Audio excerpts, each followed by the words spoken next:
Suspense. For Suspense, tonight we present Menace in Wax by John Dixon Carr.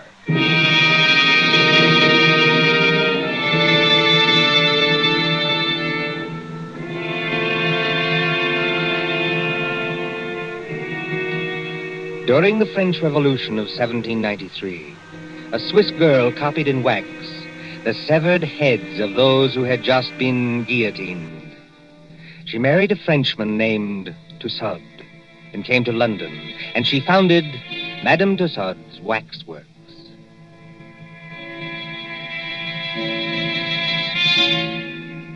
There it is, still in Marylebone Road, near Baker Street Station.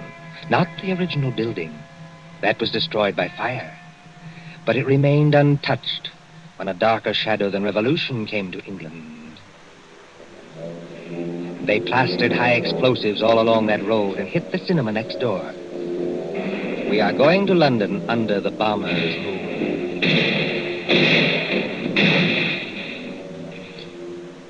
Late one night in March of 1941, a young man hurried up to the great glass doors of Madame Tussaud. Hey, open up here. Isn't there a night watchman around this place?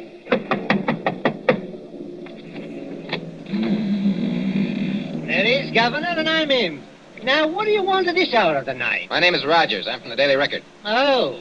If you let me get inside, I'll show you my press card. Didn't you get any orders about me? Well, maybe I have at that. Oh, you're the bloke who wants to see the Chamber of Horrors. That's right. All right, you may as well come in. My paper got a tip there's something funny going on around here. Something funny going on here? That's a good one. The rain's not very heavy tonight, is it? No, they're going over. You ain't heard where, Governor? We got a teletype flash. There was the Midlands. Lord lummy, and I've got a sister in Birmingham. Oh, why can't she come and stop in a nice, safe place like London? There's the Regent's Park guns opening up again. Makes your teeth rattle and shakes the hats off the dummies' heads. You know, this Chamber of Horrors is getting to be popular tonight. You mean there's been somebody here before me? Yes. A woman? That's right, Governor. About 5 feet 2 inches tall, very pretty. If you like 'em, brunette and big-eyed and a phony French accent. No, Governor, no. This was only an old lady that lost her handbag. Oh, thank the Lord for that anyway. Now then, what is going on around here? Well, I don't know, Governor. You'll have to ask Pearson about that. Who's Pearson? Oh, he's the bloke that's the watchman down there. He's old and he imagines things. He phoned your piper. Have you got an electric torch? Yes. Then go straight on through the marble hall and down the stairs on your left. And don't speak to the policeman, 'cause he's wax. Yes, that's the way, Governor. That's the way to the Chamber of Horrors. Thank you.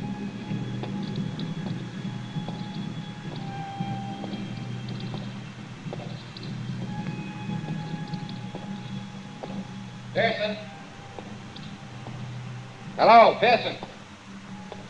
Pearson. Yes, sir. Huh? You're looking for me? Oh, gee, I didn't see you there. I must have thought you were one of these wax dummies. Ugly dim light, isn't it? Yes.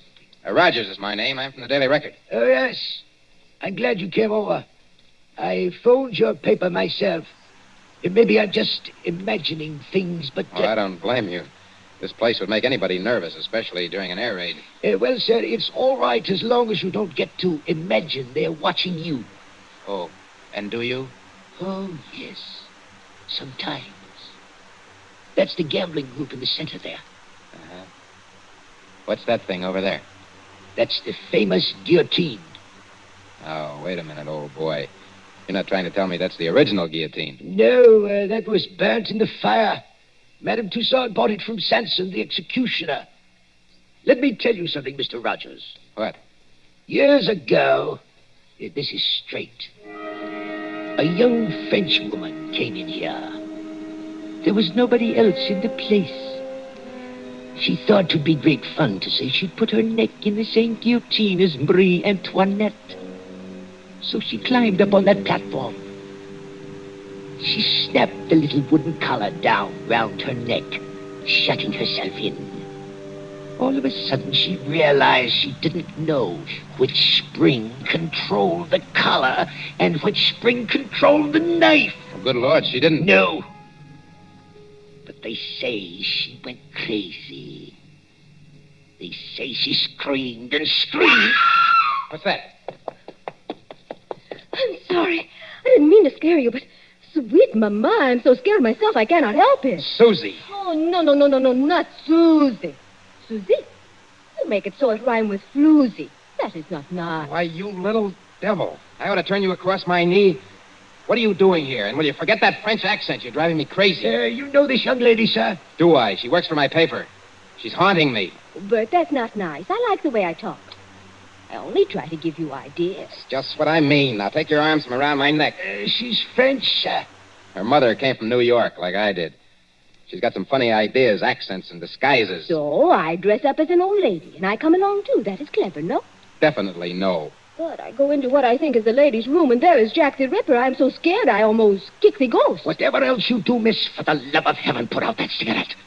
It is not permitted? It is what they are most afraid of in this place. Fire. If you vouch for this young lady, Mr. Rogers... I don't vouch for anybody. But go on now. What's all the mystery here at Madame Tussaud's? You see the group over there? It's called the Gamblers. That 3 men and a woman in 18th century costumes sitting around a table playing cards? Yes. And about once a week, when the lights are out... Yes? Those dummies do play cards. Is this a publicity trick of some kind? Oh, no, sir.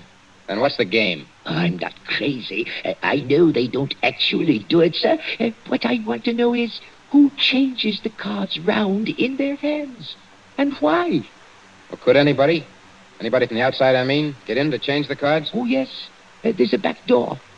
But why would anyone want to break in here just to change those cards around? Mon cher Bert, écoutez. Listen, I have made a discovery. Listen, if you're going to talk, speak English. Or better yet, just keep still. But I have made a discovery. This card game, What about it? it is crooked. Here is a man which has 2 deuces of hearts in the same hand. Listen, Susie, I don't give a... Wait a minute. Let's have a look at those cards. I give you ideas, yes? Susie, for once you're right. And look here. 2 of these players have all the clubs and hearts. The other 2 have all the diamonds and spades. Susie, how many letters in the alphabet? 26, no? And twice 26 is 52. the number of cards in a pack. Give me a pencil, Susie, quick. The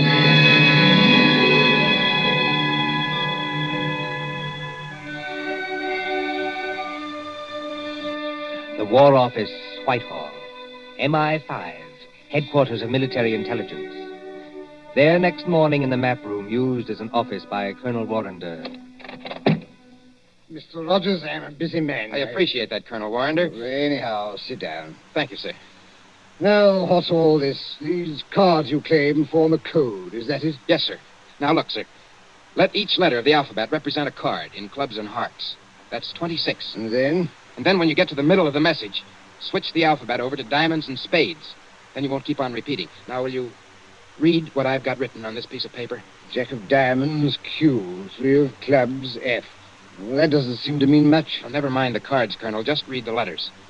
Q, F, A, C, T, O, R, Y. Yes, sir. Q Factory. Go on. Oh, just a moment. What is that infernal noise? Johnson Burroughs! Don't bother with that, sir. Just read the message, please. Oh. Q Factory. 10 p.m., 15th. Today's the 15th of March, Colonel. Oh, all preparations made. Use dive bombers. See. This message was left openly. So openly that nobody ever noticed it. Yes, the trick's been tried before. No contacts, no gatherings, no letters that might be intercepted. The whole spy ring could walk through that wax museum and read the message without being seen. You newspaper men trying to teach me my job? Oh, I'm sorry, sir. I only... No, go on. Well, don't you see? 3 or 4 little boats with portable wireless sets go down the Thames estuary. When they're beyond pursuit, they send that message by radio. Somebody listens. And it's no secret in Fleet Street, sir, that Q Factory is out in the wilds of Gloucestershire. There's no secret anywhere. And that we're making the Shaftesbury bomber out there. So tonight, unless we do something about it, they're coming over and bomb Q Factory to blazes. That's impossible. Why? Or can't you tell me? I can tell you this much. Yes, sir. Q Factory is so well hidden that even our own pilots can't find it from the air. That's one objection to this message. Any other objection? Yes, this talk about dive bombers. Dive bombers in a night attack. What's the good of a dive bomber if he can't see its objective? Well, suppose somebody showed a light. He'd be shot dead as soon as he showed it. Every inch of country for a quarter of a mile round the factory. A quarter of a mile, Mr. Rogers, is patrolled day and night. Well, just the same, they're going to have a try at it, sir. How? I don't know how. Then, if you'll excuse me, Mr. Rogers... Well, listen, Colonel Warner, will you give me a pass to go down there to the factory? Certainly not. No one's permitted to go there except the workers. How is the place defended? There's a night fighter station nearby, and several batteries of 4 3.7 guns. Then give me a pass to the fighter station or to the gun post. That's a legitimate newspaper request. Well, I might manage a pass to one of the gun posts here. Then you'll do it? Well, what on earth is that infernal row? It sounds like somebody locked up in a coat cupboard. Yes, as a matter of fact, Colonel, it is somebody locked up in a coat cupboard. A young lady, so-called. A young lady? Who locked her up? I did. And just what the devil do you mean, sir, locking up people in coat cupboards in the War Office? Well, she's a bit excitable, Colonel. I thought that she'd better not see you. Oh, thanks for the consideration. There's just one other favor I'd like to ask. As well? If she asks you for a pass, don't give it to her. Don't give it to her under any circumstances. Well, what's her name? Susie Dubois. You're rather too late for that, young man. The Public Relations Office granted her a pass 2 hours ago. What? Oh. A woman to an anti-aircraft battery? This is what we call a mixed battery. Women on the guns as well as men. She said it would make a good human interest story for the press. I must say, I agree with her. One moment, Mr. Rogers, before you go. Yes, sir. That gun post is fully 2 miles from the factory. You can go there, but if you take one step further, you'll be shot on sight by our guards. I warn you. I'll be careful, Colonel. I'll be careful.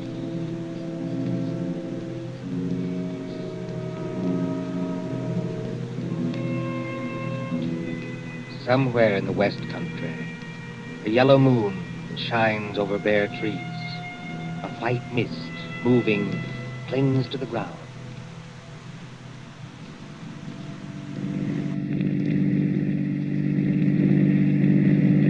Susie, are you sure we're on the right road? Mon cher, they have taken away all the signposts in case there is an invasion. I know that. But I follow the map. The map cannot be wrong. We've been driving for hours. Must be... Yes, it is. Nearly 9:30. Half an hour to go. Trees, and still more trees. Look, there's a break in the trees ahead. There will be open country in a minute. Yeah. That's funny. Look how deep the leaves are here on the road. But one thing I tell you, just between you and me and the bedpost. Gatepost, Susie. The term is between you and me and the gatepost. And speak English. I am speaking English very well, thank you. I do not need your help to be pure. All right. Now, this map. Well, what about it? It say we should go through a lot of villages. Mitford, Archidine, and Saffron-Wiville. I have not seen any villages. Did you say Mitford? Oui, monsieur.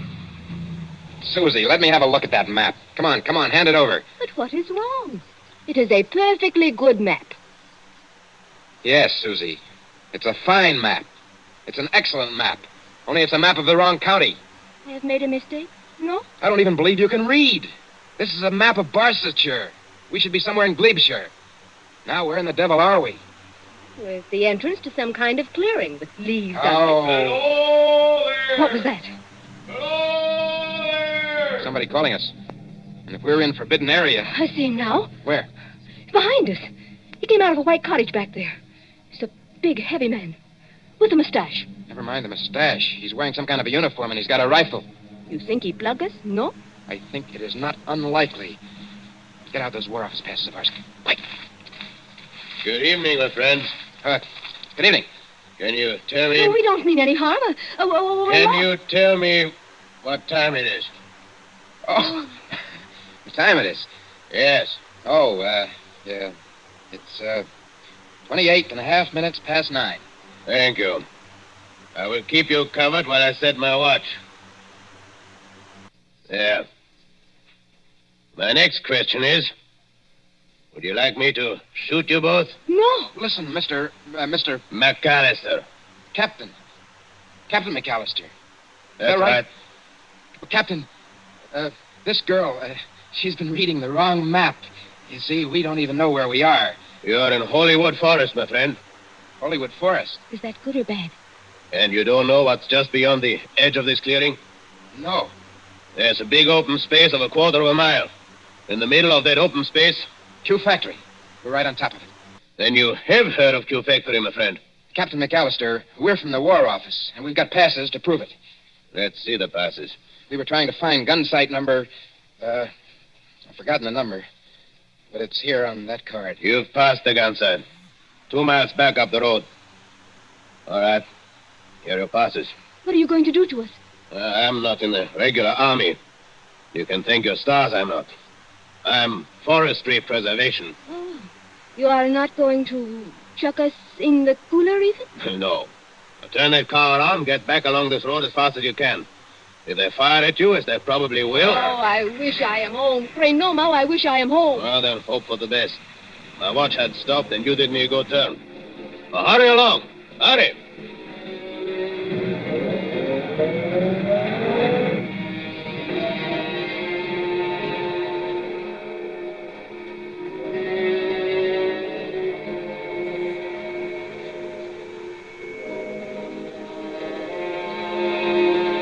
Gun sight of heavy ack-ack battery. 4 3.7 guns against a moon growing clear white. White as the concrete emplacements. Sealed against light where the crews, men and women, sitting, waiting. Well, sir, glad to have you both here. This idea of yours about dive bombers attacking a blacked-out factory in the middle of a forest is rather fantastic, don't you think? Well, I admit it doesn't make much sense, Captain Bronson, but I have a hunch that I'm right. Well, glad you and Miss Susie drove out. Don't see many strangers. Frightfully boring. Nice country, of course, good air and everything, but dull. Dull as ditch water. What's that? Only some of the lads and lasses inside. Like to walk along the emplacement here? Oh, is that allowed? Oh, certainly, old boy. Why not? Bright moon tonight, isn't it? Yes, bomber's moon. We nearly get shot on our way here. Quiet, Susie. You're not supposed to have been there. If I nearly get shot, I am going to say I nearly get shot. It was a man which is called, McAllister. Oh, old Mac. Huh? Very decent sort, Mac. He's a tree doctor. A what? Tree doctor. Got to have wood, you know. But trees start to die. Mac goes round the edge of the clearing and smears them with stuff to keep them well. How did you come to meet him? Well, the fact is, we nearly got as far as the factory tonight.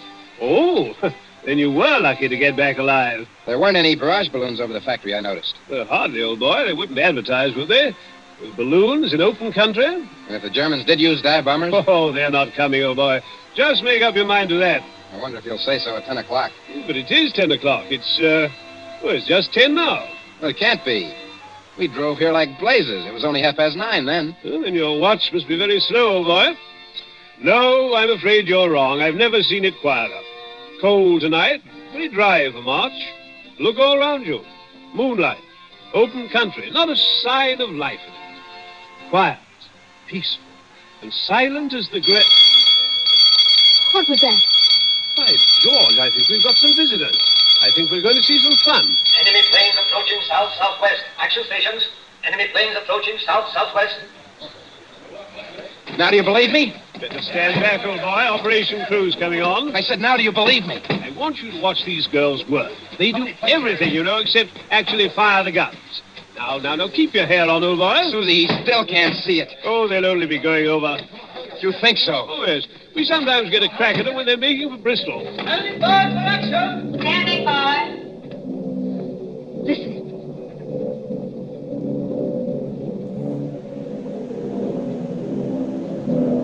I have heard that noise 1,000 times, but every time I hear it, I get sick. Mm-hmm. They're flying ruddy low, you know. Just what I was thinking.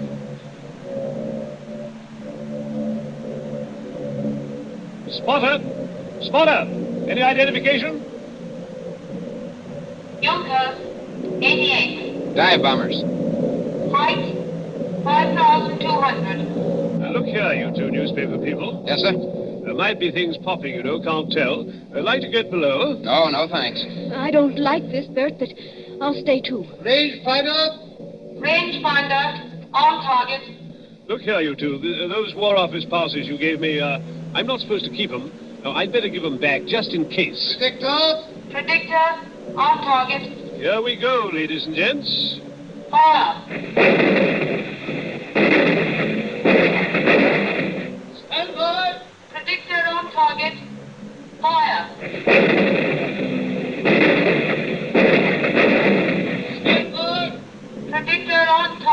Headquarters message, sir. Yes, Corporal? Hold the fire. Night fighters taking off. Hold fire. Night fighters taking off. Hold fire. Message understood. What is the matter with them? With who? Those Boche planes. They're still a good way off, but they don't come any closer. Must be going over after all.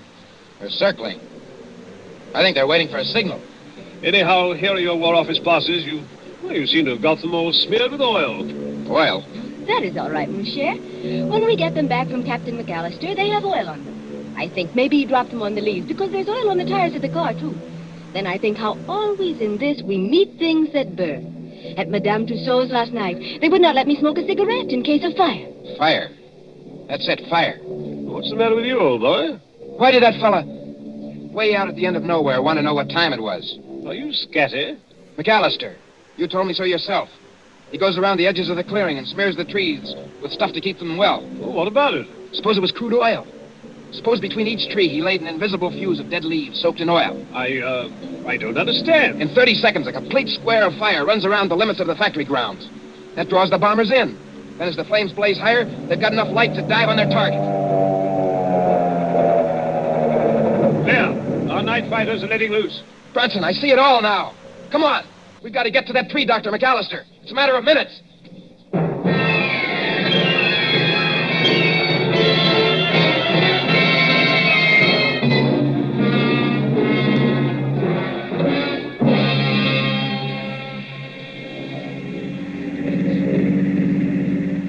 Susie, is Branson following in the car behind us? Yes, he's following the men with rifles. We've got to get to McAllister's cottage. This McAllister... I'll bet you 10 to 1 the real McAllister's either dead or tied up in that cottage. The fellow we saw was an imposter. Look out, Susie. Keep your head down. Oh, those fighters. They will chew up every younker in the place. They have not got the chance of a snowshoe in heaven. No, Susie, not a snowshoe in heaven. You mean... I know you are English at a time like this. What I cannot understand... Look out! I don't see why he hasn't set his signal off. What is delaying him? Why don't he strike a match when the bombers come over? Because he's a good Nazi. A good Nazi? My watch was slow, don't you remember? And I gave him the wrong time. He had orders to strike his match at 10 o'clock. He'll not do it until 10 o'clock if there are 500 planes instead of 20. Bert, I see him. Where? Far up the road. He's running. Yeah, that's him. Think we can reach him before he gets to the clearing? Not the chance of a snowshoe in heaven. Signal Brunson to pass us. A long shot with a rifle might... Bert, one of the Junkers is hit. Huh? He's right over us. That's not all. He's unloading his bombs. That whole stick's coming straight down in our direction. Keep your head down. Come on, please. Put your arms over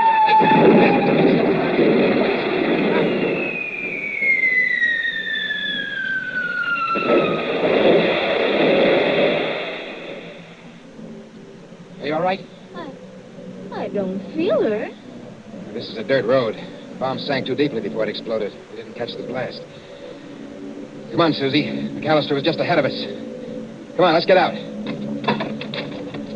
We can't drive any farther. This road is full of bomb craters. Wait a minute, Susie. There's McAllister. He is dead. Yes, Susie. Killed by a Nazi bomb. Look, on the ground. What are those two white cards? Oh. They're all smeared with oil. They must have fallen out of McAllister's pocket just before he got hit. Let's see. What do you know? What are the cards, Bert? 2 tickets for Madame Tussauds Waxworks. I'm afraid our friend's never going to get to use them. Not the chance of a snowshoe in heaven.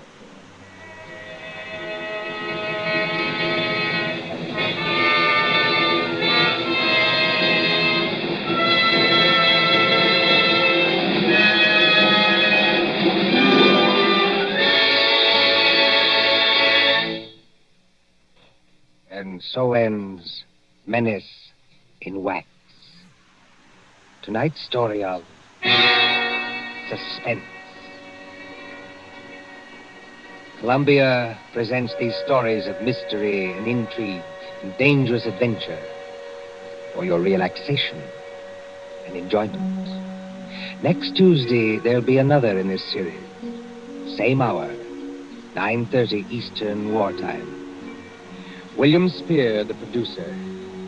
John Dietz, the director. Bernard Herrmann, the composer-conductor. John Dixon Carr, the author. Our collaborators on Suspense.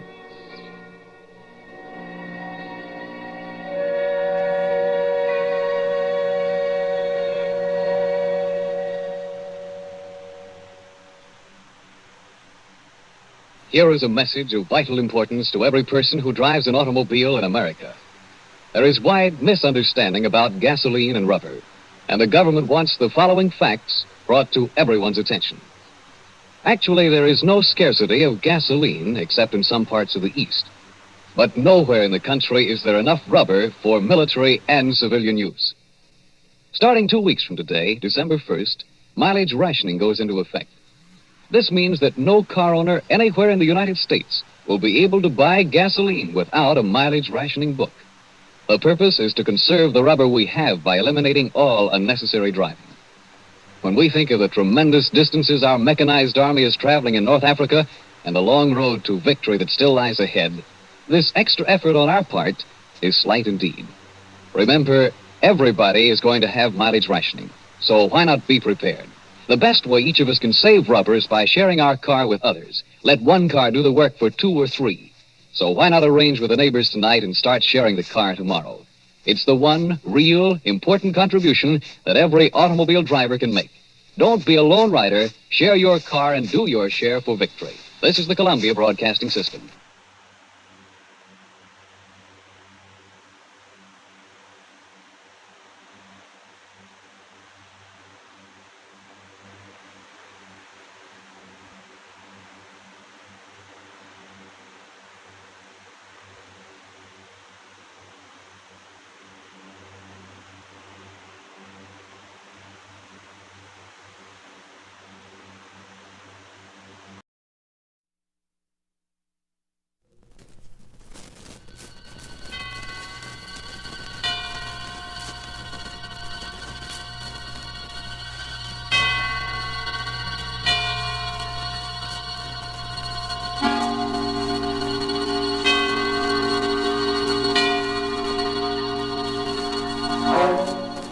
Suspense. For you men and women in the armed forces of the United Nations, we present one of America's top spine-tinglers. A radio rebroadcast of a program dedicated to the mysterious, the unusual, and sometimes the supernatural. A program of suspense.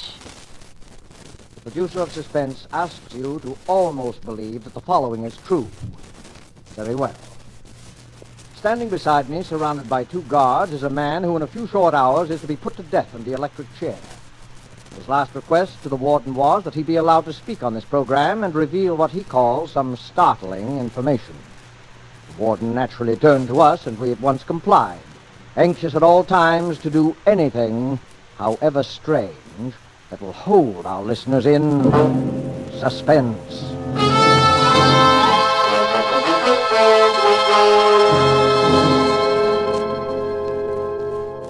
All right. Ladies and gentlemen, I'm speaking correctly? Yes, right here, sir. Thank you. Ladies and gentlemen, this broadcast will never be completed. I'm going to tell you a story.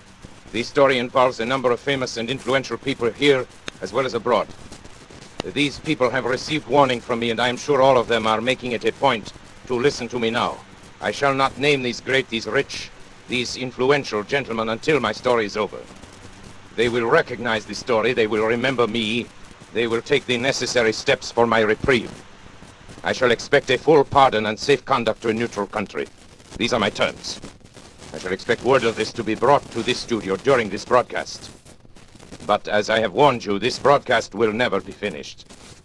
You will never hear those names. It is certain my price will be paid. I am presently under sentence of death for my activities in the matter of refueling German submarines in the Caribbean. My full confession has been reproduced in the popular press. You have read it and you know the details. It is the least ingenious of my exploits and my first failure. So much for it. The story I shall tell you tonight occurred many years ago, but concerns, as I have said, many now living. It will interest you, I hope. I know it will interest them. Very well, then. On the 3rd of June, 1925, in Liverpool, a man who gave his name as Monsieur Louis Caratel asked to see Mr. James Bland, the superintendent of the London and West Coast Railway. He was a small man, this Caratel, middle-aged, darkened, with a stoop so pronounced that it suggested some deformity of the spine. He was accompanied by a friend, a man of imposing physique who, from his swarthy complexion, was probably either a Spaniard or a South American. It turned out later that his name was Gomez.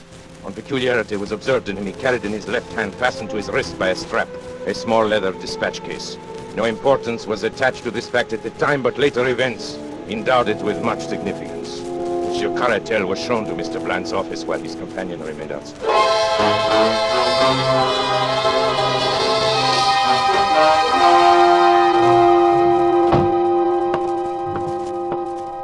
How do you do, monsieur? My name is Louis Caratel. Yes, sir.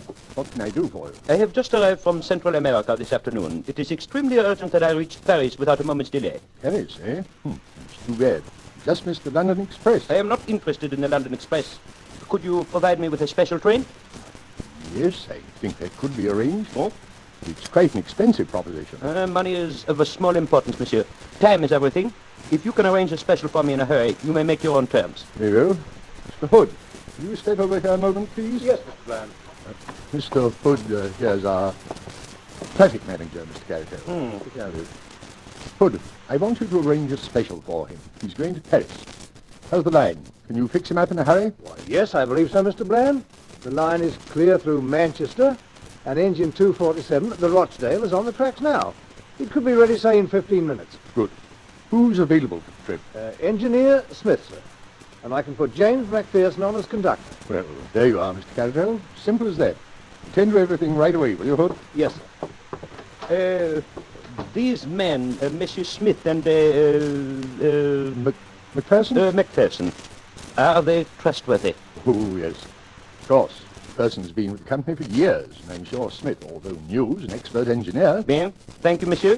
I am deeply indebted. You have been most considerate.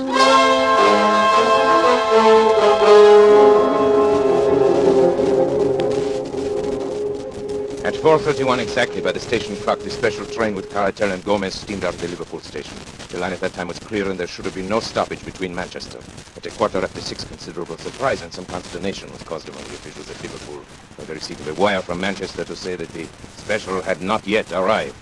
An inquiry directed at once to St. Helens, which is a third of the way between the two cities, elicited the following reply. To James Bland, Superintendent, Liverpool. Special passed here at 4:52. Well up to time. Dowser, St. Helens. The wire was received at 6:40. At 6:50, a second message was received from Manchester. No sign of special as advised by you. And then, 10 minutes later, a third, more bewildering. Presume some mistake is proposed running of special. Local train from St. Helens, timed to follow it, has just arrived and has seen nothing of it. Kindly wire advices. Manchester. The matter was assuming a most amazing aspect, although in some respects the last telegram was a relief to the authorities at Liverpool. If an accident had occurred to the special, it seemed hardly possible that the local train could have passed down the same line without observing it. And yet, what was the alternative? Where could the train be? The telegram was dispatched to each of the stations between St. Helens and Manchester, and the superintendent and his traffic manager waited in the utmost suspense at the instrument for the series of replies.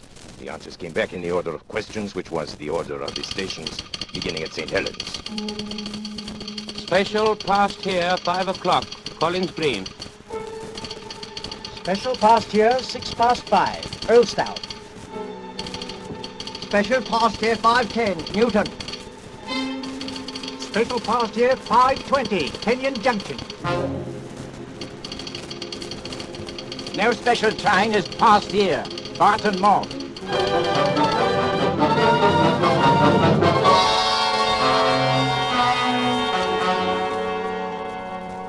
Hood, this is unique in my 30 years of experience. I can't understand it, Mr. Bland. The special has gone wrong between Kenyon Junction and Barton Moss. And yet there's no siding between the two stations. Special must have run off the rails, jumped the track. But how could the 450 Parliamentary pass over the same line without seeing it? There's no alternative, Hood. Absolutely must be so. possibly the local may have observed something which may throw sunlight on the matter. We wire to Manchester for more information, and to Kenyon Junction with instructions that the line be examined intently as far as Barton Moss.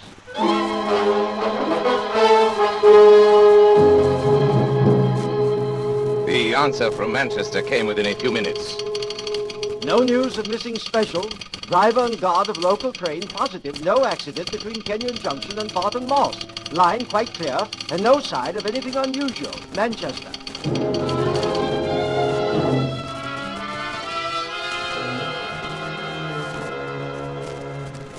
This is lunacy, Hood. Does a train vanish into thin air in England in broad daylight? The thing's preposterous. An engine, a tender, car, 5 human beings, and all lost on a straight line of railway. It's impossible.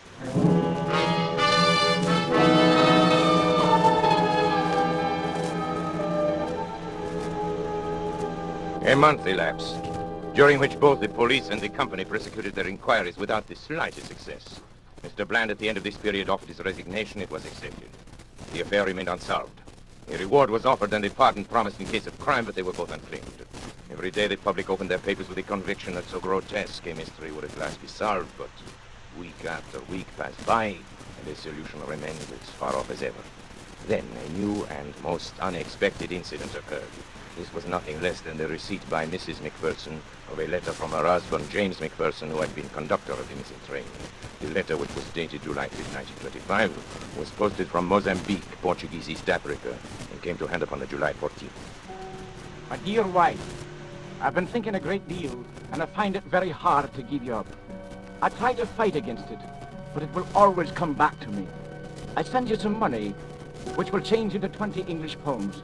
This should be enough to bring you here. Things are very difficult with me at present, and I'm not very happy, finding it so hard to give you up. So no more at present. From your loving husband, James McPherson.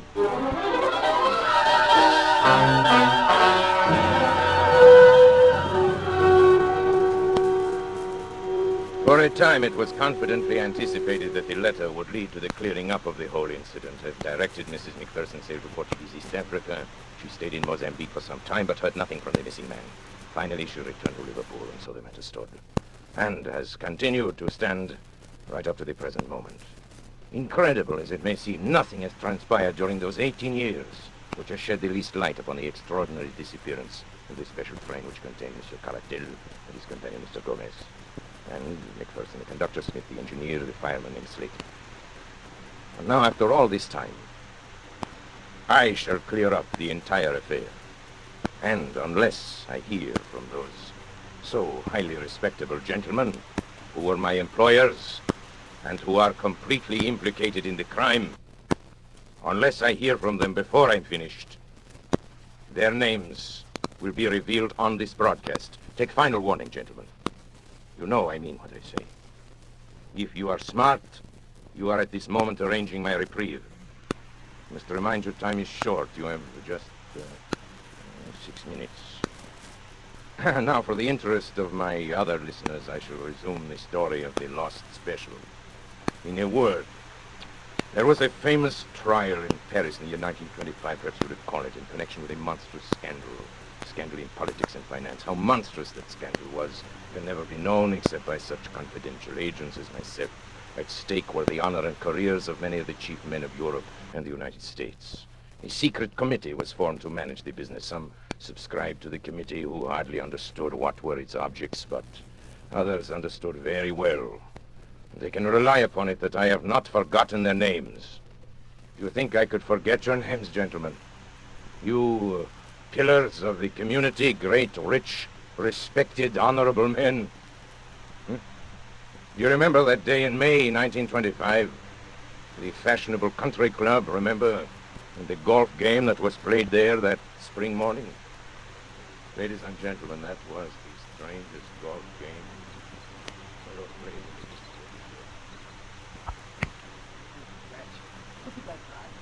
I've been playing badly all morning. You topped it, Senator. Perhaps you're a little nervous. I beg your pardon? Yeah, I join your game. Well, I'm not sure. Not sure of what? Of me? Promise you, gentlemen, you can be very sure of me. I'm the man you're supposed to meet.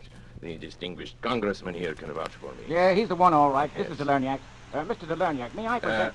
My name is not really de Lerniac, gentlemen, but I am sure that bothers you no less than it does me. Besides, there is no need for introductions. I know everyone present by sight and by reputation.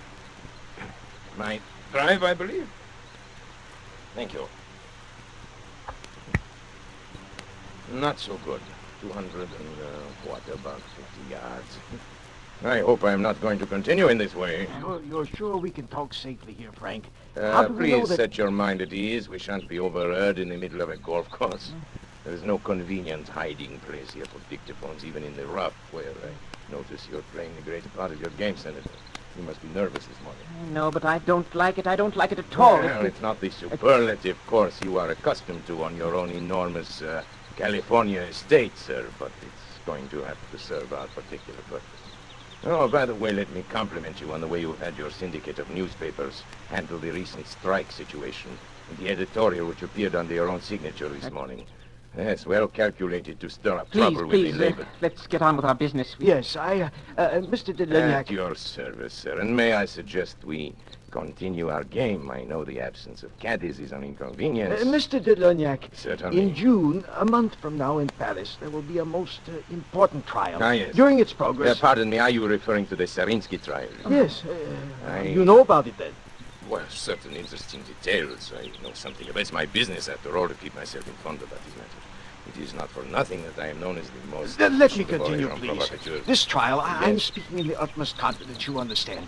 This trial could, if certain evidence were introduced, could have a very serious effect upon the prestige and standing of some most important men. I'm sure in fact, it could even...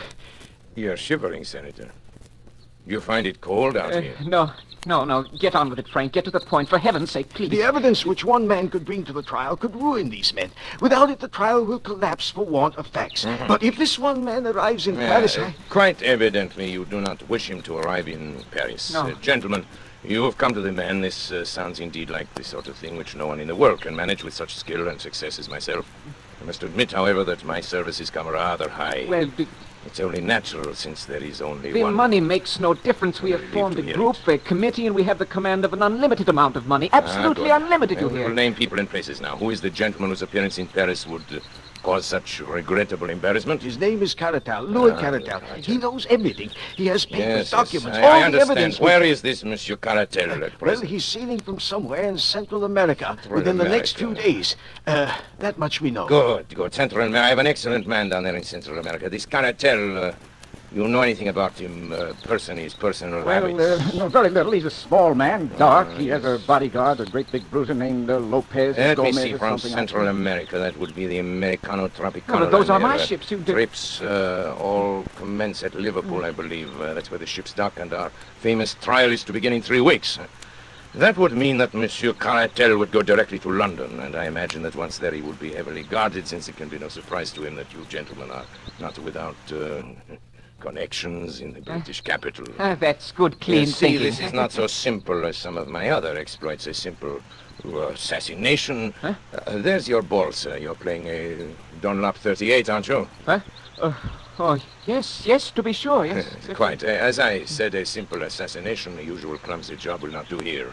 The documents might, after all, be found. The bodyguard might survive somehow, and then we have accomplished nothing, not so. Yes. Are you going to play? Yes, of course. Topped it again, I'm afraid. Shall we proceed? I already have 3 plans in my head, gentlemen. I have a plan for nailing him at the Central American port from which he embarks. I have a plan for his disposal aboard the ship. But in each of these cases, I, de Lerniac, will be unable to be present, so there is the chance of failure. I will think of a 3rd plan, gentlemen. I shall sail immediately to Liverpool. On my way there, sitting on the deck in the May sunshine, I shall conceive my 3rd plan. It must be something special. Something very special.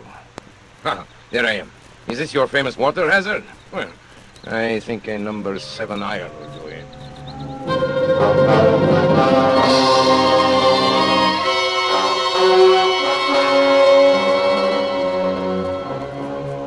And thus I undertook to bring about the complete destruction of Monsieur Caratelli's bodyguard companion Gomez and his documents. Plan 1 was already out the window, as I found out the next day. De Lerniac, White Sulphur Springs, Virginia. Baby Lou, unable sleep last few nights, have sent him to visit Aunt Henriette. Will rejoin him on 21st. Love, Jenny. This telegram from Matagalpa conveyed to me the information that Caratel, possibly sensing danger, had moved from his hotel and gone to stay with friends until his ship sailed. So it was impossible to carry out the idea of the fire in the hotel. His ship leaving on the 21st was the Henriette. On my 4th day at sea, I heard from her. Delanak, Baron Carrier. Ship-to-ship communication from Henriette, Tropicana line. Presented Grace your box of chocolates. Louise has given up candy for Lent.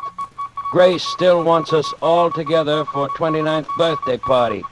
Will be really special. Ralph. This meant that poison had been given to Gomez, the bodyguard, in an effort to get him at least out of the way. He had been unable to succumb to it. He'd thrown off the effects, and it was evidenced by the report that we would all be together on the 29th. Now, Caratel had refused to eat the food containing the poison. So much for Plan 2, which was not worthy of me anyway, since there was always the possibility of the bodies being found in the ocean. The man Gomez was carrying the documents in a dispatch case strapped to his wrist, and I must tell you something now. I was glad, mind you, that we had failed so far, for the plan I had conceived on the night I arrived in Liverpool was so magnificent, so absolutely unprecedented in the annals of crime, that I owed it to myself, to my employers, and to history to carry through. The inspiration came from the words in the code telegram which indicated that Caratel would arrive in London and hire a special train there to convey him from Liverpool. My British agent, Mr. Moore, and I contrived to buy over several officials of the railway. Now, here begins the story. First, the division head, who helped us employ James McPherson, whom we contrived to be the conductor of any special train we designated. Then further, at a sum that would make them independent for life, we bought over an engine driver named Oswald Smith and the fireman John Slater. These men, we arranged with the division head, would be assigned to whatever special train was hired by Caratel. On the afternoon of June 3rd, as I was sitting in my room at the inn at Barton Moss, the call I had been awaiting came through. It was McPherson reporting. Hello, Mr. Delaniak. We shall be leaving in a few minutes. He's hired the special. Good. Smith will be engine driver and Slater fireman. And of course, I'll be in charge. What about Moore? Will he be aboard? Afraid not, sir. He gave them quite a story about having to reach his sick wife and all. But Caratal would have none of it. You said, though, sir, that it didn't matter. It does not matter. What time will you pass Kenyon Junction? Let me see, sir. If we leave the next few minutes, we should be there at 5:10. 5:10. It's a 49-minute run, sir. 49 minutes. I can make it, but delay all you can before you start. Yes, sir. I guess it's all up to you from now on. Best of luck, sir. Oh, here they come, sir. Goodbye.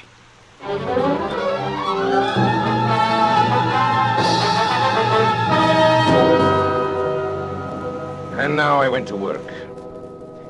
Everything had been prepared for days before, and only the finishing touches were needed. The sidetrack, just before Barton Moss, leading to the abandoned Heartsease mine, had once joined the main line, but it had been disconnected when the mine had been worked out some years before. We had only to replace a few rails to connect it once more. With my small but competent band of workers, we had everything ready well before the special arrived. When it did arrive, it ran off upon the small sideline so easily that the jolting of the switch points appears to have been entirely unnoticed by the two travelers. So, now I have our special train upon the small line which leads, or rather used to lead, to the abandoned mine. You will ask how it is that no one saw the train upon this unused line. I answer that along its entire length it runs through a deep cutting, and that unless someone had been on the edge of that cutting, he could not have seen it. There was someone on the edge of that cutting. I was there. And now I will tell you what I saw. The moment the train was fairly on the sideline, Smith slowed down the engine, and then having turned it on full speed ahead, he and McPherson, with Slater the fireman, sprang off before it was too late. It may be that it was this slowing down which first attracted the attention of the travelers, but the train was running at top speed before their heads appeared at the open window. It makes me smile to think how bewildered they must have been. What a catch must have come to their breath as it flashed upon them. that it was not Manchester that was awaiting them, but death. The train was now running at frantic speed, rolling and rocking over the rotten, rusty line, while the wheels made a frightful screaming sound on the corroded surface. I was close to them and could see their faces. Caratel was praying, I think. There was something like a rosary dangling out of his hand. The other, Gomez, roared like a bull, but was drowned out by the incredible noise of the train. He saw me standing on the bank, and when he realized he couldn't be heard, he beckoned to me like a madman, tearing at his wrist and hurling the dispatch box out of the window in my direction. Of course, his meaning was obvious. Here was the evidence that they would promise to be silent if their lives were spared. It would have been very agreeable if it could have been done so, but business is business. Besides, the train was now so much beyond our control as it was theirs. He ceased his howling and gesturing when the train rattled around the curve, and they saw the black mouth of the mine yawning before them. They were struck silent by what they saw, and yet they could not withdraw their heads. The sight seemed to have paralyzed them. I had wondered how the train running at a great speed would take the pit, and I was much interested in watching it. One of my colleagues who had joined me there thought it actually would jump it, and indeed it was not very far from doing so. It leaped into the air and seemed to hang suspended for a moment. The funnel flew off into the air, and then the van, the car, and the engine were all smashed up into one jumble, which choked the mouth of the great pit. Then something gave way in the middle, and the whole mass of iron, coal fittings, wheels, woodwork, and cushions crumbled together and crashed into the mine.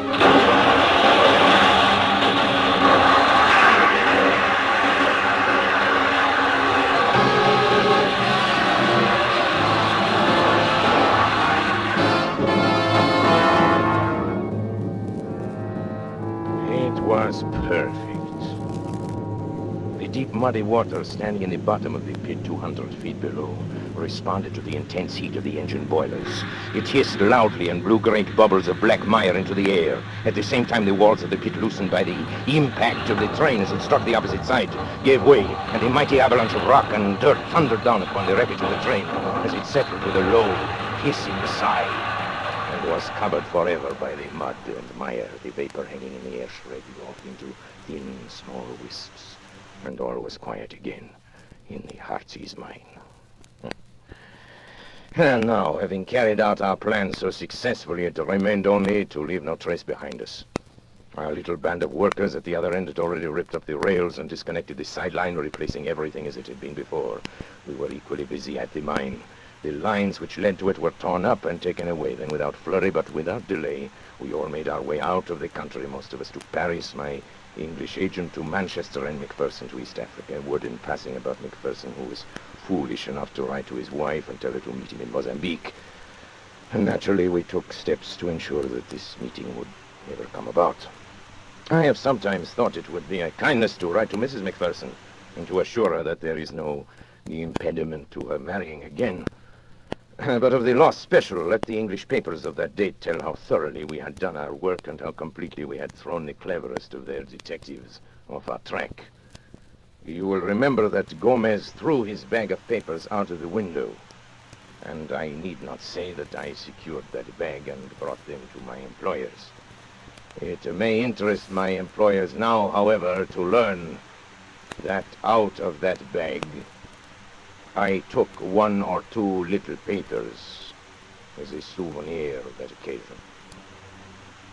I had no wish to read the information obtained by these papers, but it is now, it's less than a minute before my broadcast is over.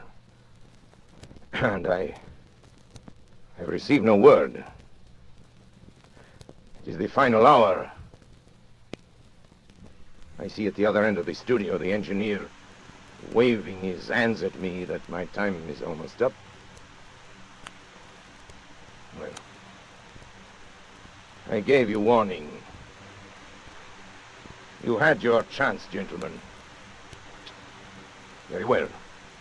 Now I reveal your names. And the first name I reveal is that of Charles Watson. Ladies and gentlemen, they're trying murder. I want you to hear these names quickly. I know you will avenge me. The names are...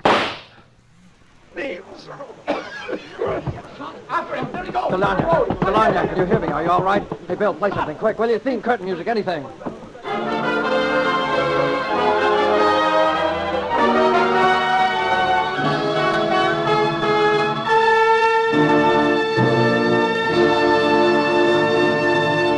And so closes the Lost Special by Sir Arthur Conan Doyle, starring Orson Welles. Tonight's tale of Suspense.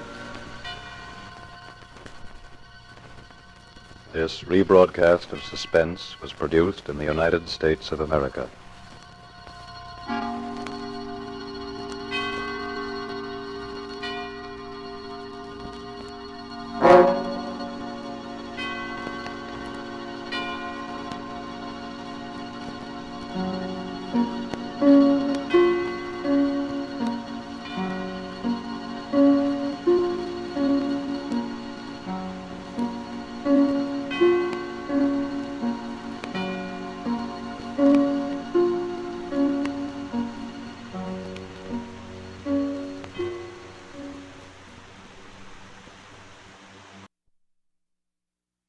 Now, Roma Wines present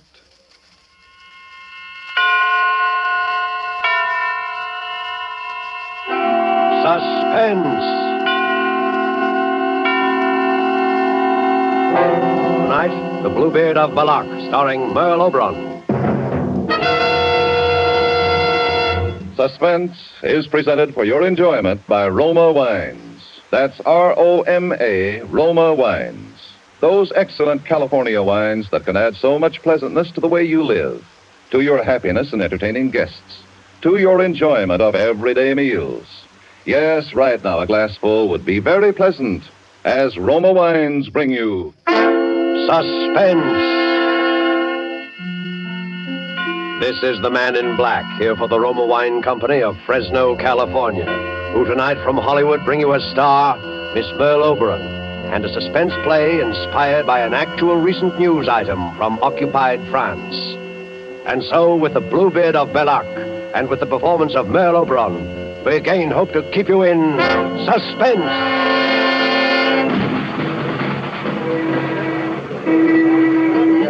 All right, get back. Stay back there. Back up the wall. How many were there this time? One. They found most of him. Man? It was a soldier, a German. I heard it was an officer. Stay back. Back there. Come on. But they're still digging? Yes. What officer was it, did they say? They think it was Captain Müller. You know, the doctor. They think? They don't know. They're looking for his head. 1, 2, 3, 4. It's an announcement about this. Of course, they found the body, identified the body. Why don't they identify him? Identify him? The Bluebeard. Why, they find out who he is. Listen.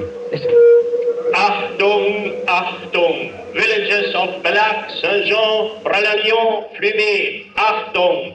This morning's victim of the Bluebeard of Bellac is identified as Captain Franz Müller, medical officer attached to the staff of Colonel Strelitz. Oh, an officer. For the first time, the Bluebeard himself has been seen, and a description has been provided.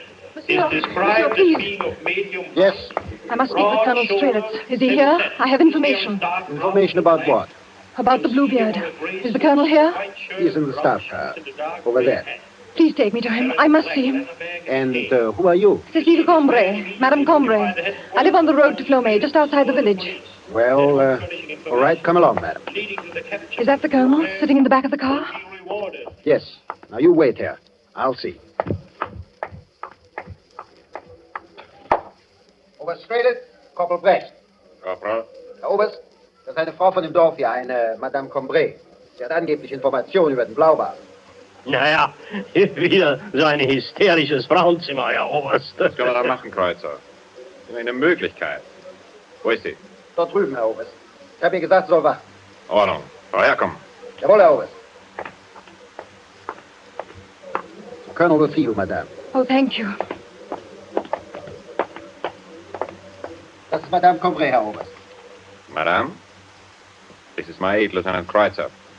It was kind of you to let me speak with you, monsieur. Kind? Naturally, madame. When we were told you have information about the Bluebird. Yes, I have. Can't overlook anything. Now that he's killed one of my own officers. I know.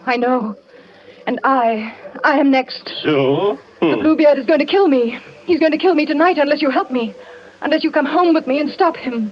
This is your information? Yes. Why, every woman in Bellac believes she's next on the Bluebeard's list. But I know. Madame, the Colonel's time is valuable. We thought you had real information. You don't expect us simply because you hysterically believe that... No, please. I know, Colonel Strelitz. How can you know? Because, monsieur. Because the Bluebeard is my husband. Why? Your husband? Dr. Pierre Combray. Yes. He's the man you're looking for.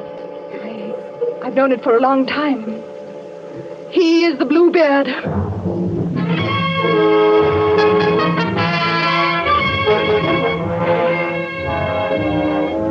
Tonight for Suspense, Roma Wines are bringing you a star, Miss Merle Oberon, whom you have heard in the prologue to The Bluebeard of Bellac by Sylvia Richards.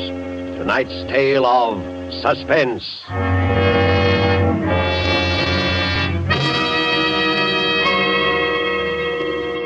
In many foreign lands, wherever wine connoisseurs gather, they enthusiastically praise the distinguished character of Roma wines.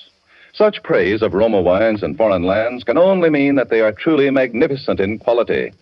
Roma wine's excellence is due to a unique combination of California's perfect soil and climate, from whence come the choice Roma wine grapes, plus age-old winemaking skill and modern knowledge.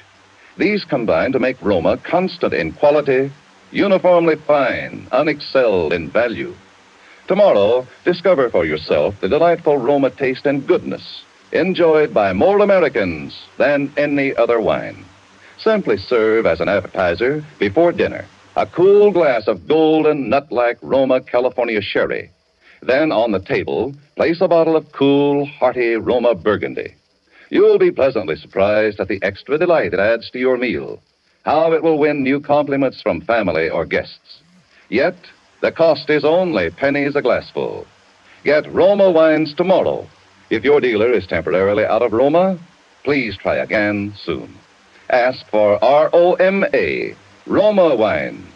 Remember, more Americans enjoy Roma than any other wine. And now it is with pleasure that we bring back to our soundstage Miss Merle Oberon as Madame Cécile Combray in The Bluebeard of Bellac, a tale well calculated to keep you in suspense.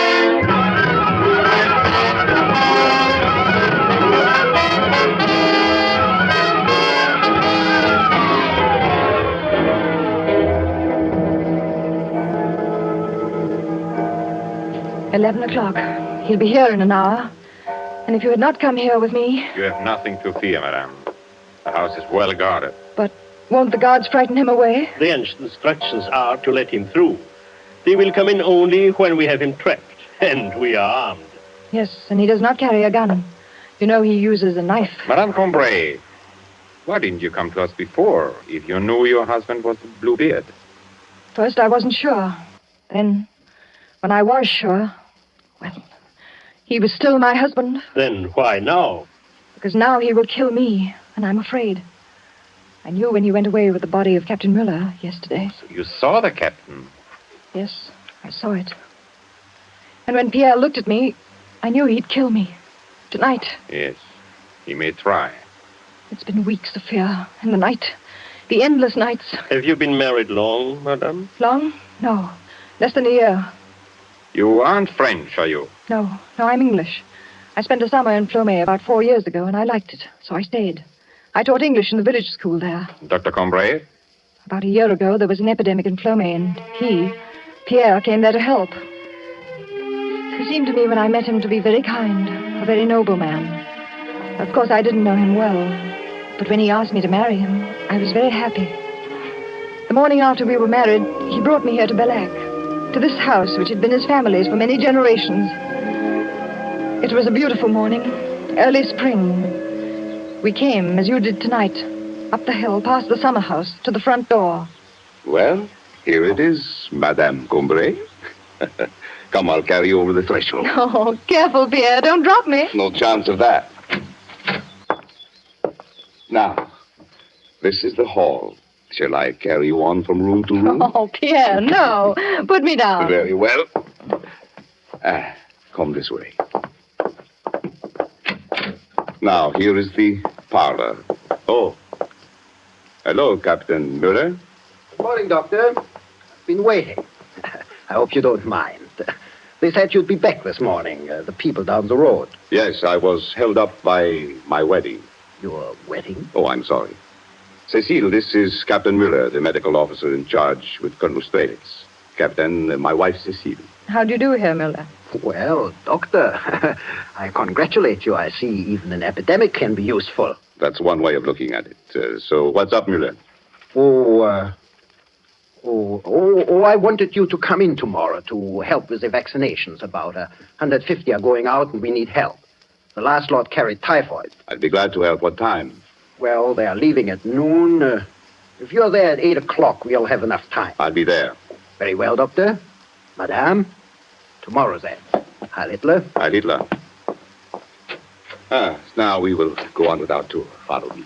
Pierre, who's to be vaccinated tomorrow? All labor draftees being sent to Germany. This is the kitchen. The stairs go up from here. What's upstairs? Well, off that first landing there are several bedrooms, mine and others, and on the floor above still more. Before the war, there were servants. This is a pantry? Yes. And this door, where does it... Why, it's locked. What is it? Oh, that is an old wine cellar. It's not used. A cellar. Do you have a key? There's nothing down there, Cecile, that would interest you. Oh, but I'd like to see. We might be able to grow mushrooms. No, or... Cecile, it can't be used. Let's look. Where's the key, Pierre? Cecile. Yes? That door must stay locked. But, Pierre... You understand? Yes, but why? No matter what happens, you must never try to go down there. Never.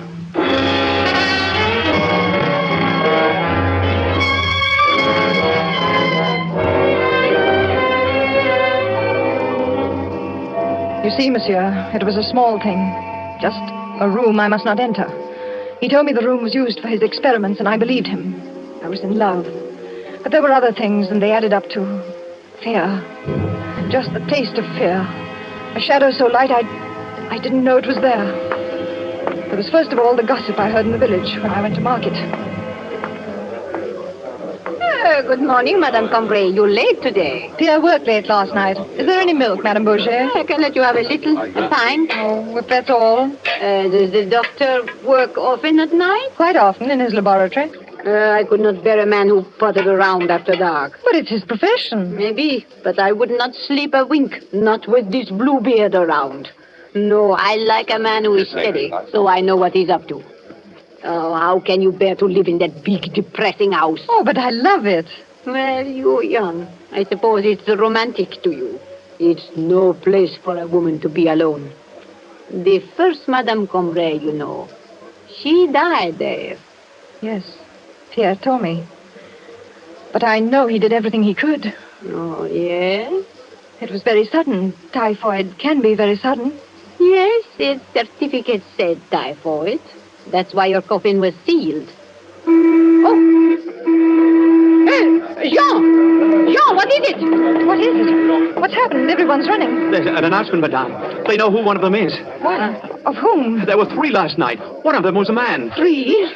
Why, the Bluebeard, he killed 3 in one night. Cut them to bits. Oh, how terrible. All sliced up and scattered around, Madame Cambrai. You should have seen. Oh, no. Where were they? In the meadow north of the church.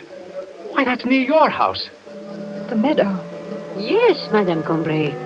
If you had been awake, you would have heard him. You or the doctor.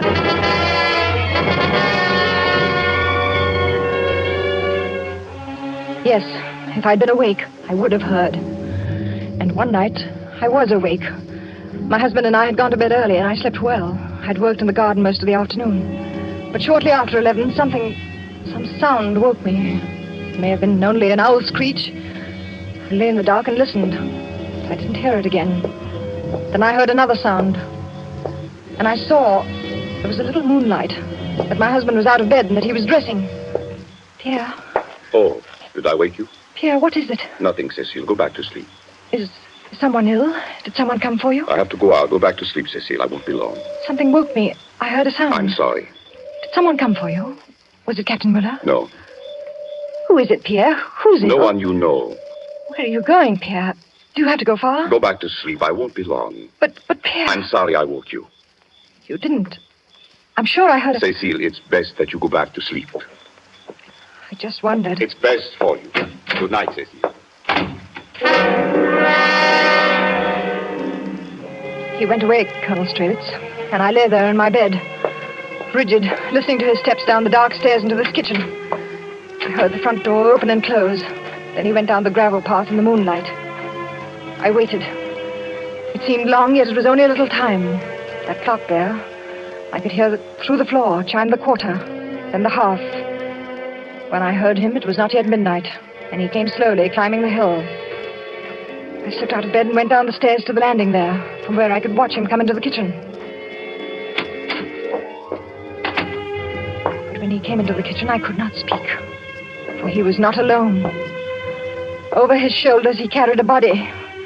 A man, I think. And he was stooped under his horrible burden. He crossed the kitchen without looking up, and did not hear what I was sure he must hear, the pounding of my heart. He took a key from his pocket, holding the body with one hand, unlocked that door to the wine cellar, and went into its awful blackness. Then I was back in my room. I don't remember how I got there, cold and shaking in my bed. When I heard, oh, monsieur, it was pitiful. I heard rising from the depths of the house, from where he had gone, the scream of a man in fearful agony.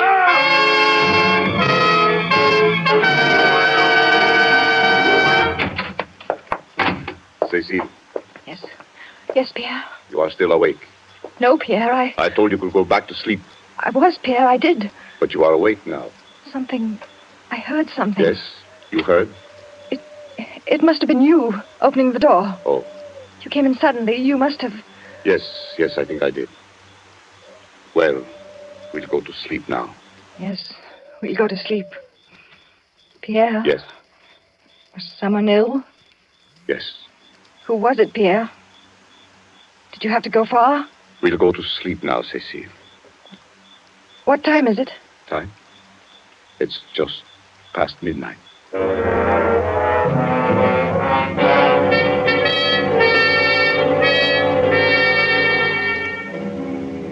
Midnight was usually the hour, his hour.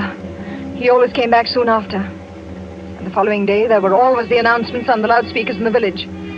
Bodies, pieces of bodies. It was the day when your men found Odette. It was so horrible for me, because she was so beautiful and still only a child. And you remember the body was yet warm. So the whistles were blown, calling all the village to the church square, because the Bluebeard might still carry his knife or have blood on him. Or he might not get there and be known because he was missing. I was in the village and I ran to the square with the mayor. And we stood in line with the others. Everyone was there. Everyone except Pierre. What terror I felt. Monsieur, when you began to call the names...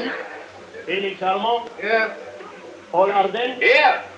Yvette Barthélemy? Madame Combray, are you ill? It's just the sun. It's so warm, yet I feel chill. You're very pale. Neil Charbin? Here. Why, I don't see Pierre. Here. Oh, he's probably with Captain Muller. He'll be here. Pierre Combray. Here, I'm here. Pierre. Don't look at me like that. You'll attract notice. You're out of breath.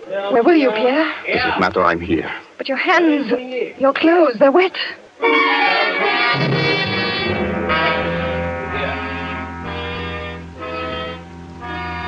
So you see, I still did not know. And I needed to be sure. I could not live unless I was sure. So I stole the key to the cellar.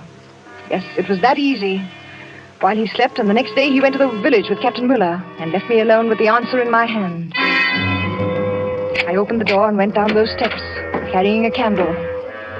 We will go down there in a moment, Colonel Strelitz, to wait for him. And you will see there is a little room, bare and damp by the candle's light. I saw there was something on the table. It was his case, filled with knives, surgical instruments, not strange for a doctor. There was blood on them, fresh blood. And there was more on the table, on the floor, and much blood on a sheet which I found thrown into the corner. I found the strength to get out and to lock the door again. Put the key back that night. So again, I did not know. I did not really know until yesterday. I was sewing in the front parlor, and Pierre was walking up and down because he had an appointment with Captain Muller. The captain was late. What's keeping Muller? Perhaps he got orders. More soldiers came into Bellac yesterday. Many more. Yes, I know, but that shouldn't keep him. There's something going on. They're getting ready for something. Yes, but why would Muller... Do sit down, Pierre. Your walking makes me nervous. I've spoiled the seam and have to rip it out. Oh, I'm sorry. Some of the soldiers were searching houses yesterday. I don't know what they were looking for. Did they come here? Oh, no, at least not while I was here. I was in the village most of the afternoon.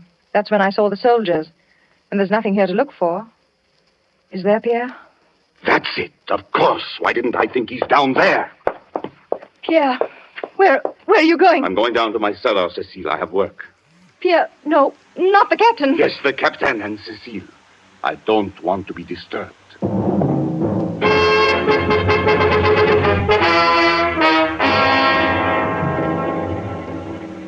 And then I knew he was going to kill Captain Muller. He was going to kill a German soldier. Worse, an officer. I knew then, Colonel Strelitz, that if he would go that far, he was no longer a man I could even attempt to reason with.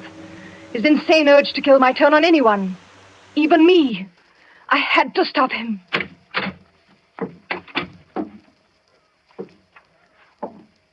Oh! Cecile! Cecile, what are you doing? You can't come down here. You killed him. Cecile, now. I'll have to. But I wasn't ready. It's not time. Captain Muller, they'll track you down. You can't get away. Cecile, be quiet. I warned you. I told you not to. Murder. You did it. You killed him and the others. Cecile, I told you. What will you do now? Do? What do you think I'll have to do?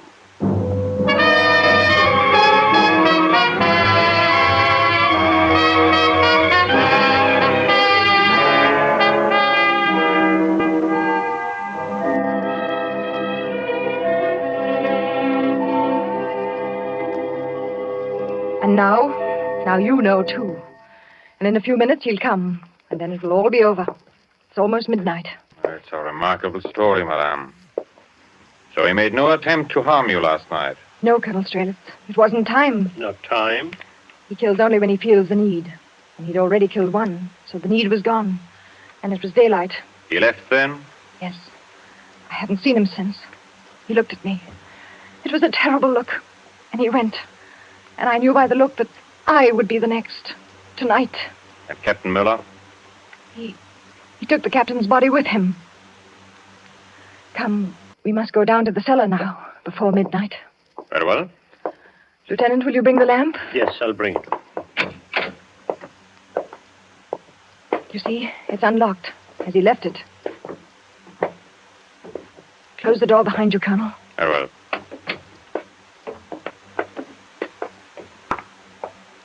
Careful, the last step. Another door. Oh, it is small. Damn. Is that the table where he... Yes.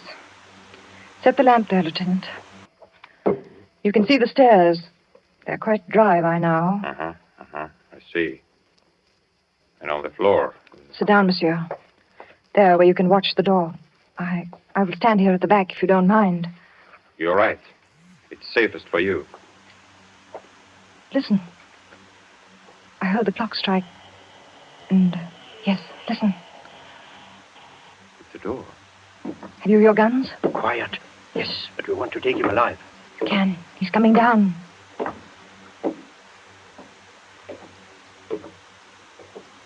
Cecile, are you there? Put your hands up, Dr. Hombre. Ah, visitors. Well done, Cecile. Scarcely visitors, Doctor. A bit more unpleasant for you. Now, if you'll... Put your hands up, Colonel Strelitz. You too, Lieutenant. Madame Hombre. Yes, I too had a gun. But your husband, he's the Bluebeard? I'll take your gun, Colonel, and yours. No, Colonel, I am no Bluebeard, as you knew very well. It was clever of you to plant the mutilated bodies of your victims to drive me into the open. To create this legend of a Bluebeard to make the people of Bellac suspect all men who work at night, as I do. To make the village distrust me, their leader. But Madame Combray, you saw Captain Muller, saw his body. The captain? Yes. Pierre killed Captain Muller. He was his one victim, because the captain was suspicious and pried a little too far into this room. Pierre had to kill him because he saw our radio station behind that wall. Open it, Pierre, and let the colonel see. You see? The wall opens easily, and behind it is the nerve center for Bellac, for our underground army. Army? Sneaks and cowards who set their women to lying. I lied? What else? You said that he carried in a body, that there was a scream in the night, that there was a body. All true, Colonel. Yes, I carried home a man wounded by your soldiers, and I removed the bullet without anesthesia, for we French have no such luxuries. So the blood of that patriot is mixed on the table with that of the late Captain Muller. Don't you know it's hopeless for you? Hopeless? Colonel, surely you know that our armies are in France, Americans, English, and our underground army which surrounds you? But this house is surrounded by my men. It was, you mean, Colonel. Are you still there, Mr. Porter? Porter? Yeah, what do you say, Doc? Everything quiet? Quiet as a tomb, Doc. How are things down there? Who's that? We have what you call a couple of rats, Mr. Porter. Then we are finished. Okay. That is Mr. Porter. As you heard, he is an American. An American? You? He is commanding a large number of parachutists who just an hour ago dropped into our meadow. Oh. And who a few minutes ago very quietly killed the guards you mentioned. Killed? My God. Yes, and since you were here in the cellar, unfortunately, you could not hear. But now, Pierre, you have your work to finish. Your work? I have orders from my army to kill you and the lieutenant, to secure this advance for our allies. So with Cecile's help, I set this little trap. Oh, listen to me. You won't. Cecile, do you want to share the honor? No, please. For Please. France? No, Yes. No, I don't. No, Please.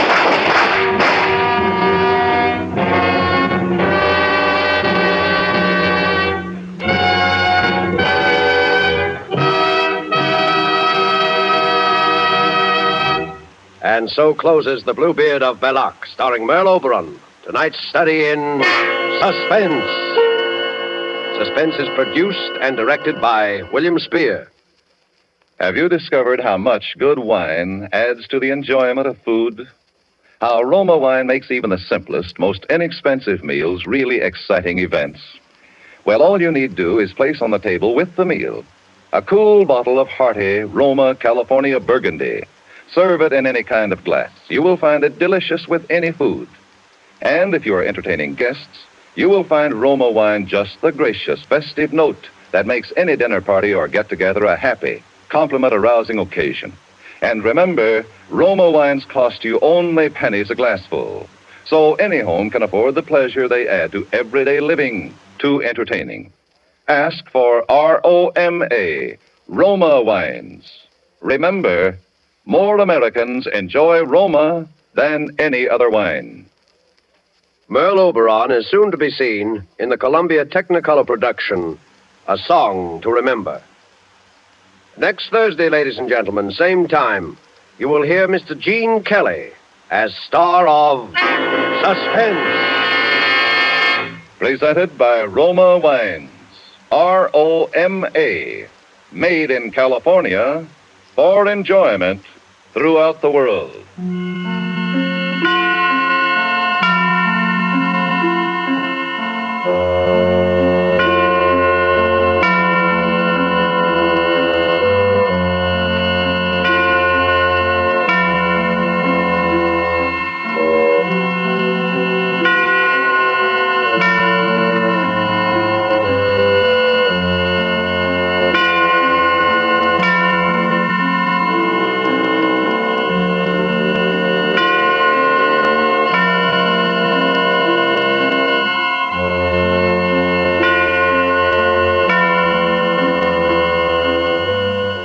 This is CBS, the Columbia Broadcasting System.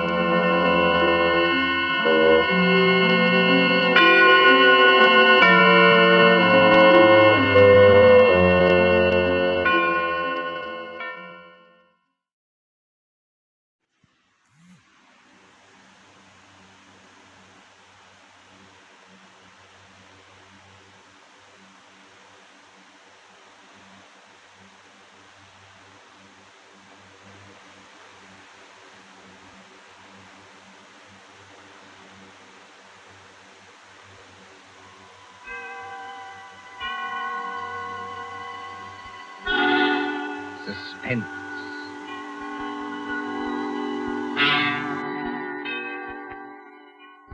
This is the Man in Black. Here again to introduce Columbia's program, Suspense. Two of Hollywood's most deft players are with us tonight, Miss Geraldine Fitzgerald and Sir Cedric Hardwicke. Miss Fitzgerald and Sir Cedric are here to match wits in a suspenseful tale by John Dixon Carr called Will You Walk Into My Parlor? If you've been with us on these Tuesday nights, you will know that suspense is compounded of mystery and suspicion and dangerous adventure. In this series are tales calculated to intrigue you, to stir your nerves, to offer you a precarious situation, and then withhold the solution until the last possible moment. And so with Will You Walk Into My Parlor? And the performances of Geraldine Fitzgerald and Sir Cedric Hardwicke, we again hope to keep you in suspense. Just how far does any man trust his wife, or his fiancée either, for that matter?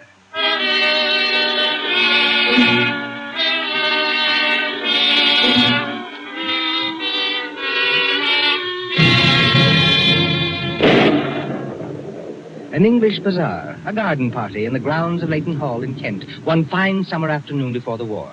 Leighton Hall is the home of Major and Mrs. Grant, always ready in the cause of charity. There's the stern red brick of the hall rising above oak trees, against green lawns of the stalls and the swings and the roundabouts and the coconut shies. They are not well patronized now, because a summer storm is coming up, and the wind is whipping at the tents, flapping the gaudy banners in a fantastic manner, and sending the spectators hurrying away in search of shelter. But over in a far corner is the fortune-teller's tent, gaudy in purple and gold, yet with more than just a suggestion of mystery. Beside it is a miniature shooting gallery, presided over by Major Grant himself. Near the center of this bazaar is the bandstand, where the village musicians play lustily to keep the patronizers from leaving. But as the wind rises, it seems that only two of them are oblivious to the coming storm, for they are in love. The young man is tall, in sport coat and flannels. The young lady in a flowing gown of a startling beauty which suggests a halo, a startling beauty that glows against the gray of the sky and the paint of the tents. She has her hand on his arm for protection. Against what, you ask? Nothing. Just for protection. Philip, darling, I want to get my fortune told before we leave. Mary, the wind, I'm sure, is going to pour any minute. It won't take long. We'll beat the storm. Wait and see. I hate to drag you away from the match, but I do want to visit him. You don't believe in that rubbish, do you, Mary? No, I don't suppose I do. But I never can resist getting my fortune told. Well, I suppose it's a woman's prerogative. And they say this man is awfully good. They say it's marvelous how he can tell you all about yourself. You know that already, don't you? Oh, Phil, darling, please don't be so unimaginative. All right, Mary, I'll be good. Who is the fortune teller, by the way? There's his sign on the tent, the great Omar, palmist and crystal gazer, sees all, knows all. No, I mean, who is he in real life? Friend of the Major's? Maybe the Major could tell us. There he is now. Oh, there, you two. Over here. Oh, I do. Please, Phil, we don't have to go there, do we? Go where? To that shooting range of the Major's. I hate guns. It's right next to the fortune teller's tent, Mary, and we can't insult our host. Coming, Major. Look at the Major. He's beaming all over his face and twisting that white mustache into a corkscrew. I suppose he's heard about us. Mary, my very contrary one. You're not ashamed of being engaged to me, are you? Oh, you know it's nothing like that, Phil. I'm much too much in love with you. Only all the old cats in the village are probably saying awful things about me. Now, what the devil could they be saying about Mary Sherwood, Phil Lester. Hello, Major Grant. Oh, you young rascals, you young so-and-sos. Give me a hand, each of you, and many congratulations. Thank you. Thank you very much, Major. We feel rather pleased about it ourselves. At least I do. And you, young woman, you come over here, and then you have every one of us Britishers at your feet. What do you do but snare a fellow American when he's helpless and away from home? And do I love being snared? Yes, old girl, it looks as though you had your man where you wanted him. Now tell me your secret. Are you a demon in disguise? Please, Major Grant. It's an awfully good disguise, if she is. Please, Major. Please, Phil. Why, is anything wrong? No, nothing, but it's getting dark and the wind's rising. It's going to pour any minute now. A moment before you were the one who said not to worry. Oh, that won't matter, my girl. The show's nearly over anyway. We did pretty well, if I do say so myself. We came over here really to see the fortune teller. If you don't mind letting go of my hand. No, you don't, my girl. Not a bit of it. You won't let me go? Not until you patronize this charity. As a preparation of polishing off your husband after marriage, why not try a few rounds with a rifle? Show us what kind of a shot you are. No, please. No. Here's a neat little model, Winchester 61. 22 caliber. Yeah, try it. I know it's stupid and silly of me, and it's not the rifle, really. It's anything to do with death. Death? I mean, anything that suggests death. Ever since I was a child, I've never even been able to look at a dead person in a coffin. It scares me. Mary, a dead person? Nobody's going to get killed, darling. You just fire away and see if you can hit the target. Yes, here. All right, if you insist, I... Oh, watch out! Bullseye, you've hit the electric light in the roof. You're not supposed to aim at that. I'm so sorry. Look here, speaking of dying, if that's your style of target shooting, darned if I'm not going to crawl out from under this counter and stand behind her. Here, make way. It isn't funny, Phil. I'm sorry, but I can't go on with this. Here's the rifle. All right, here I am.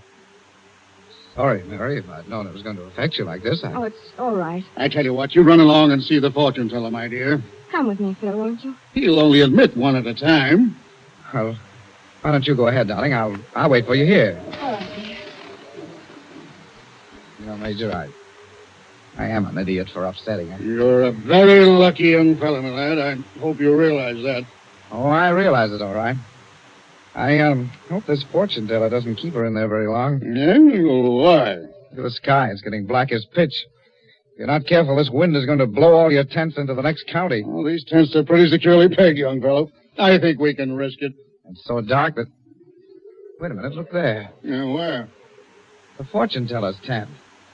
He's got a light inside, and you can see his shadow against the tent. It's like a shadow screen. Looks it. There's Mary going in. Now she's sitting down across the table from him. I say, young fellow, you happen to know who the fortune teller really is? No, as a matter of fact, I was going to ask you. Well, I'll tell you a little secret. He's a detective inspector from Scotland Yard. A what? A detective inspector from Scotland Yard. He came down here on business, forged half-crowns or something. So the chief constable and I asked him to be our fortune teller. He's one of these glittering-eyed blokes, and in a turban with brown paint on his face. Does he know anything about palmistry? No, but he knows a lot about human nature.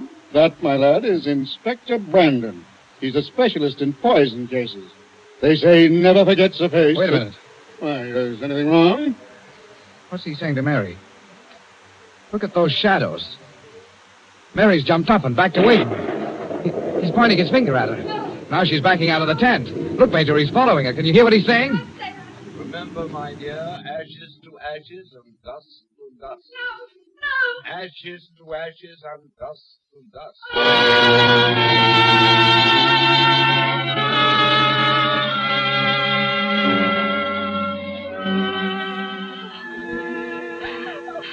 Mary, darling, get hold of yourself.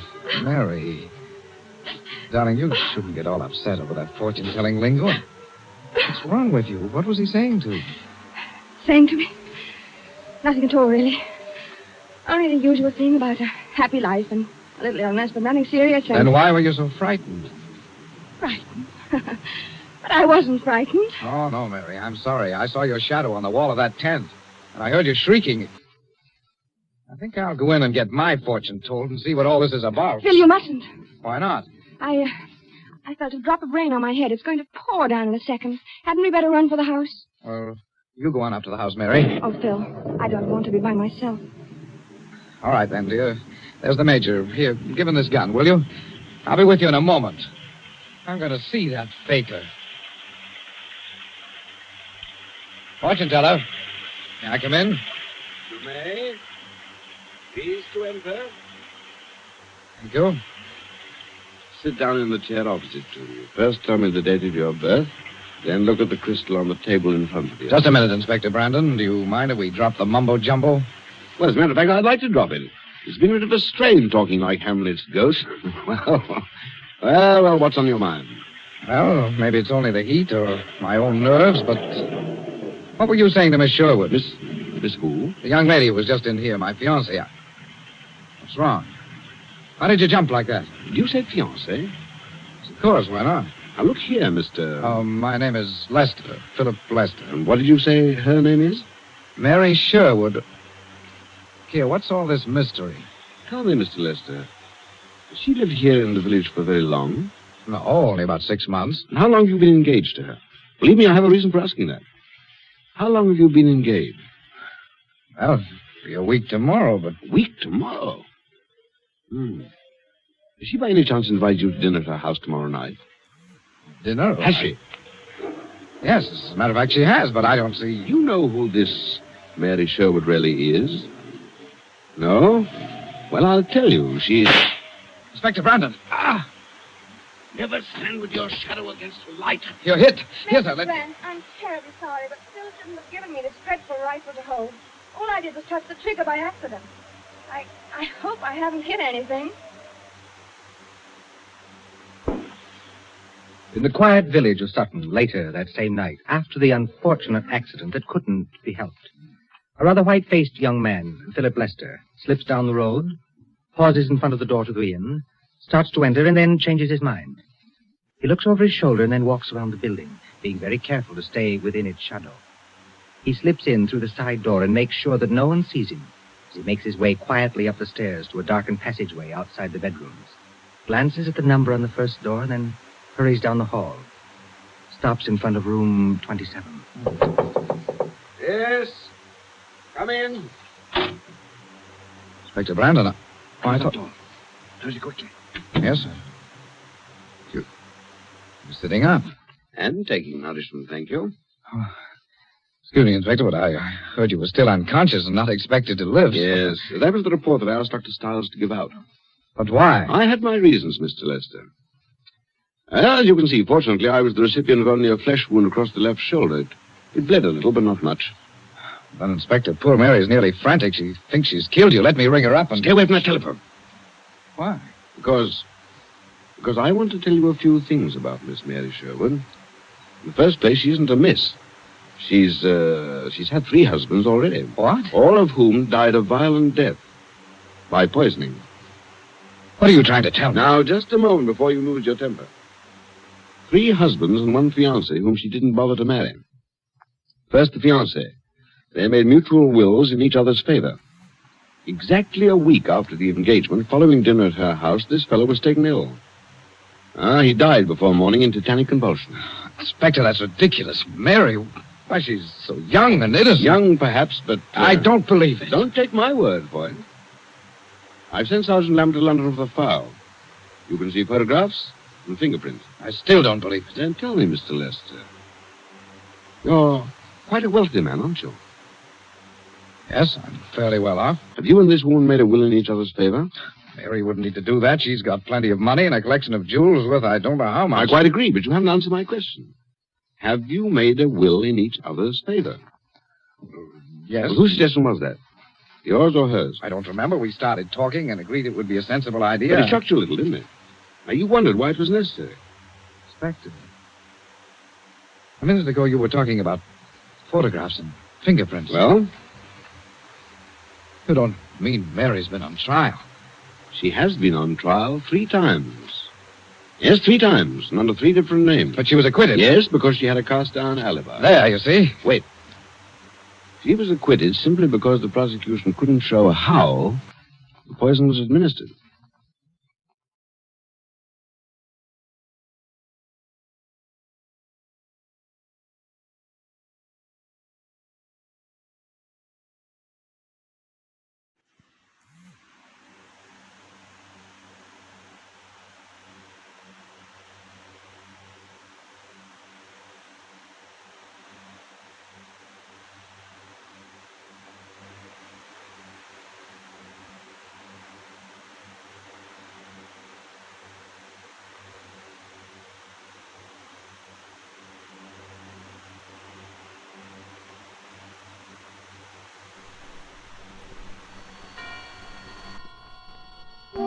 Suspense. Reprieve, starring Mr. John Garfield.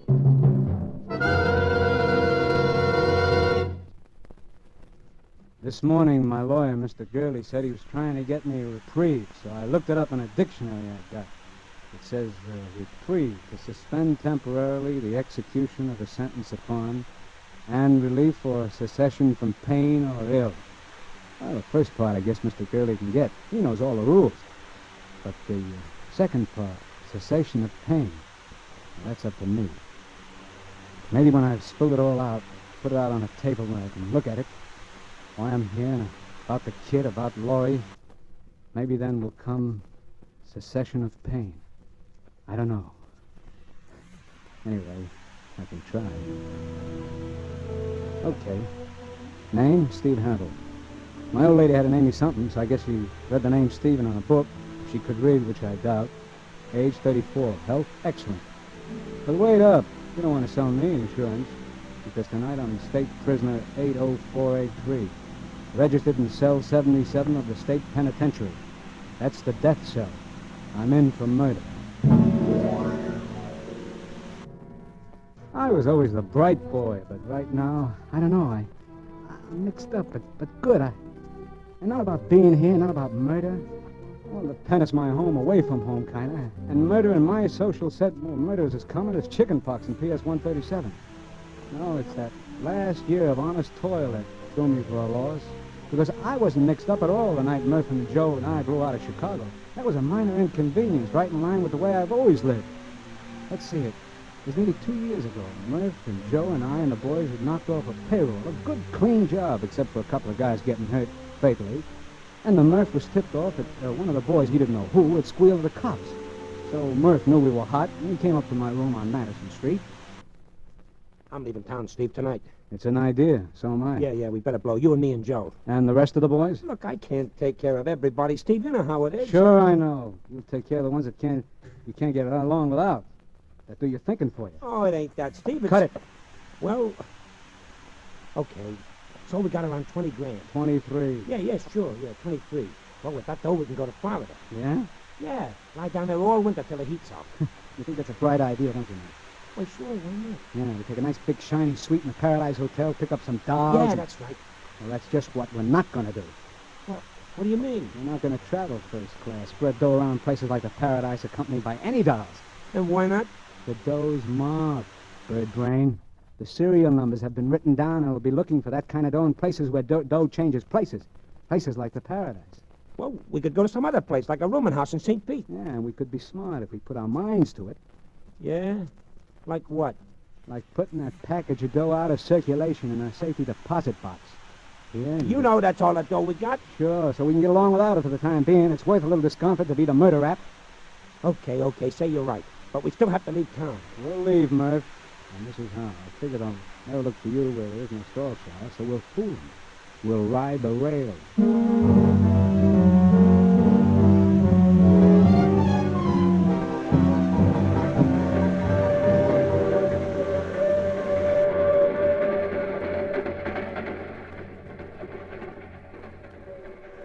You can play the 9 of hearts, Joe. Huh? Where? Oh, yeah. Yeah, I was going to. You were. You never saw it, huh? What a guy. Outsmarts himself in solitaire. Ooh. Hey, it's cold in this boxcar, Steve. Yeah, just pick up the phone, Murph. Tell the management. They'll give you more heat. All right. I just said it was cold. At a time like this, be glad it's cold. Joe. Mustn't cheat. I wasn't cheating. No. New game. So you slip the card under when you can't play it, huh? Well, so what if I'm cheating? It's my skin, ain't it? You're absolutely right. Well, I wonder how many of the boys have been picked up. I couldn't take care of everybody, Steve. None of them been picked up. Why should they be? Oh, boy, there's that 3 I've been looking for. None of them been picked up, huh? Well, who's protecting them, Joe? Your fairy godmother? Why would the cops pick them up? They know it was Murph used the gun. Huh? I mean, they probably guessed Murph was trigger man. Well, you didn't... Shut up, Murph. What else did the cops probably guess, Joe? Well, how would I know, Steve? Well, honest, I only thought that Talk, Joe. What else did they guess? About me? Oh, nothing about you, Steve. Honest, they... Spill it. They knew Murph was trigger man, and that he took the dough, no one else. Honest, Steve, I didn't tell them anyone else who was on the job. I thought if they picked up Murph, then you and me could... Hey, Steve, stop Murph. Get back, Murph. Let him finish. Go on, finish. I didn't squeeze on you, Steve. You gotta believe me. Steve, you gotta... Steve, stop Murph. Don't let him do it. Steve, no!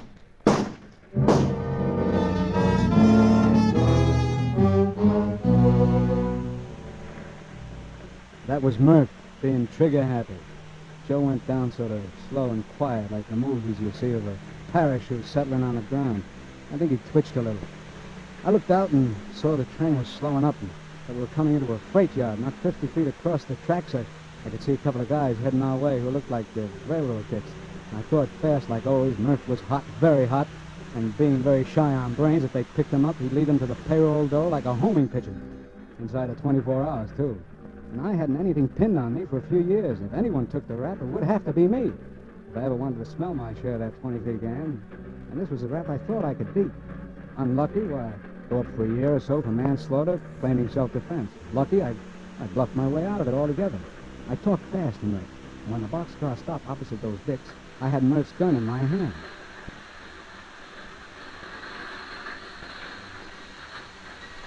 How many of you guys been there? 3, mister. Well, pile out, boys. It's the end of the... Hey, What's the matter, Whitey? one of those guys has the gun. What are you doing to the gun, brother? Huh? I don't know. And what's wrong with the other guy? He shot him. I was over there at the other end minding my own business, and those two guys were yelling at each other, and he... Okay, drop that gun, mister. I'm coming in.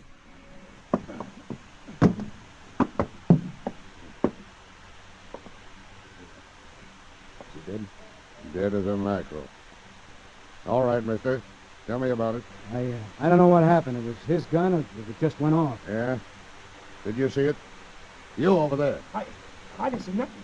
I was down at this end of the car, minding my own business. They've been yelling at each other for hours. I didn't pay any attention until the gun went off just now. Honestly, Okay, I don't know now keep your shirt on. Looks like you're in trouble, mister. I tell you, I don't know what happened. I live at the headquarters, Whitey. Yeah. Maybe you remember better at headquarters. I don't know what happened. All right, Ramey, no matter what you remember, the rap is murder.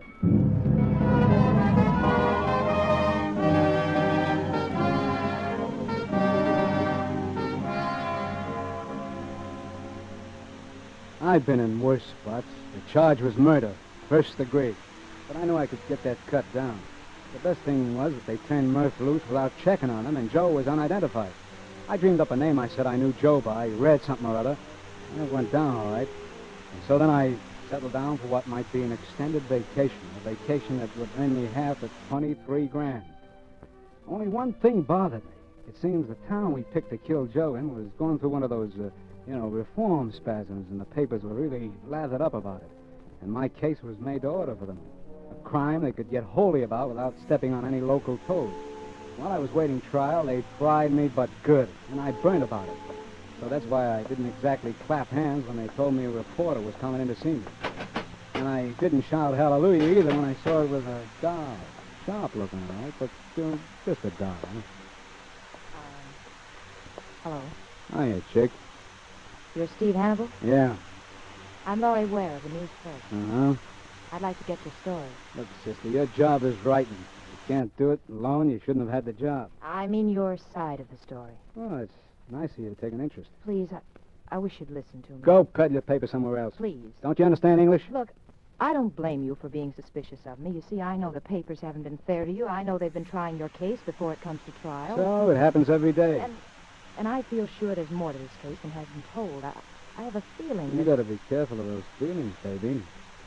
I got a hunch you didn't do it. But maybe you were friends. So what if I was? I don't know how much I can do. Except I know that if you have a story, I can get it printed. And that'll make the difference? I don't know. At least when it comes to picking your jury, there'll be some people in this town who haven't made up their minds. Oh, something in that. Well? Okay. I'll tell you the real McCoy truth. Oh, that's wonderful, Steve. I'll take it down. Well, there isn't much to tell. It was just what the papers call an innocent bystander. I was asleep when it happened. And how many men were in the boxcar? Before I went, I got to sleep. There were about 6 or 7. When the shots woke me up, I saw 2 guys jump off, and we were moving pretty slow. And because the train was coming into the yard, you see. So at the inquest, the police said you were holding a gun. Sure I was. The cops yelled at me, and I thought I was holding it. Someone had planted it on me while I was half asleep, and the old boy in the corner there, he said I'd done it. Yeah, he said that you were fighting with the other... Yeah, I know. I'd been fighting with Red. Or I don't think he meant to frame me. He just got me, mixed up with one of the guys who scrammed. That's it, Steve. That's what, baby? If you'd done it, you would have jumped off. You wouldn't just stand there waiting to be arrested with a gun in your hand, or you would have thrown the gun out. Well, I claim I didn't have time. It's an angle. And I'll pound it, Steve. I'll get you a lawyer. Yeah. I guess I'll need one. You'll need all the help you can get.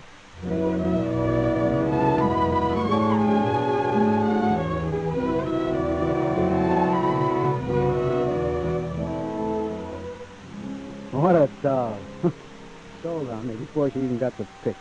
And what made my hand all aces was the girl could really write. She had the news press giving me more space than the World Series. Well, the other papers had to pick it up. Well, by the time the trial came up, I was local hero #1, an orphan child. The whole town wanted to adopt me. So no one, least of all of me, was much surprised when the jury filed back into the jury box with their decision.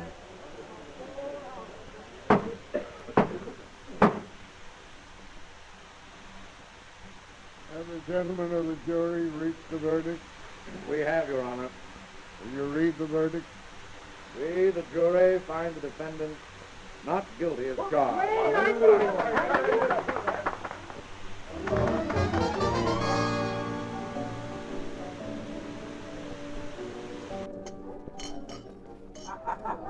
Oh, Steve. Well, your work, kitten. What do they say? The pen is mightier than the sword. Oh, I'm so happy I could help you, Steve. Oh, you don't see me crying, honey. Want to dance? Come on. Sure, but... Come wait, on. I want to talk first. Have you got a home you're going to? Or a job? Look, kid, you've been Girl Scout enough today. Let's dance. Come on. Please tell me, Steve. I'm worried about you. I'm going to winter in California and summer in Maine. You haven't any place to See America first. That's my motto. go. Steve, I don't want to butt in, but Harry Singles will give you a job. Yeah? Doing what? In the circulation department. You're kidding. Well, it wouldn't be such a good job to start, but I know you could work up, Steve, and you'd like Harry. 9 hours a day, 5 days a week. Is that it? 5.5 days. Steve Hannibal punching a time clock. Boy, I suppose I'd get a social security number and everything, huh? Don't you have one? Unemployment, security, income. That's a lot of legality. Legality. Oh, skip it, kitten. Let me think. You know, I might just take a whirl at that job. Oh, Steve, I think that's wonderful. Well, it's not so much the job, but you and I have a lot of unfinished business, baby. And we can't get it all done in one day. But right now, I want to dance. Come on, baby, let's go.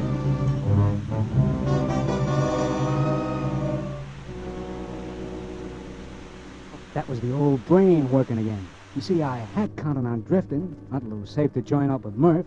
I didn't know where he'd be gone, but I figured I'd be able to find him when the heat was off. But when Laurie said job, it was a kind of new angle. I could stay right here in town, pull down enough money to get by, and maybe even a little on the side. Well, it was the safest spot I could possibly be for the time being. I went down to the newspaper office with Laurie the next morning and was hired. First time in my life such a thing ever happened to me. Harry Singles was a sharp guy for any racket, and working with him, I got so I didn't mind. Of course, the hours were very regular, all daytime, and I had to put on a clean shirt now and then. But I always had that 23 grand to think about. And the kid Laurie, I couldn't have squired a better doll in Chicago, New York, anything. Only sometimes she just made me mad. Let's not go out tonight, huh, Steve? Let's stay here in my place. I'll cook something. I don't know. It doesn't seem right. What doesn't seem right? Seeing a doll with class and an apron, I can't get used to it. You will eventually. After all, you're used to being a working man now. Well, don't be too sure, baby. Ah, Steve, you know you love it. I don't know. Sometimes I get the itch to move on. Forget the itch, Steve. A rolling stone gathers no moss, you know. Yeah, so they tell me. But I saw some moss once, and I still wonder, what does a stone want with moss, anyway?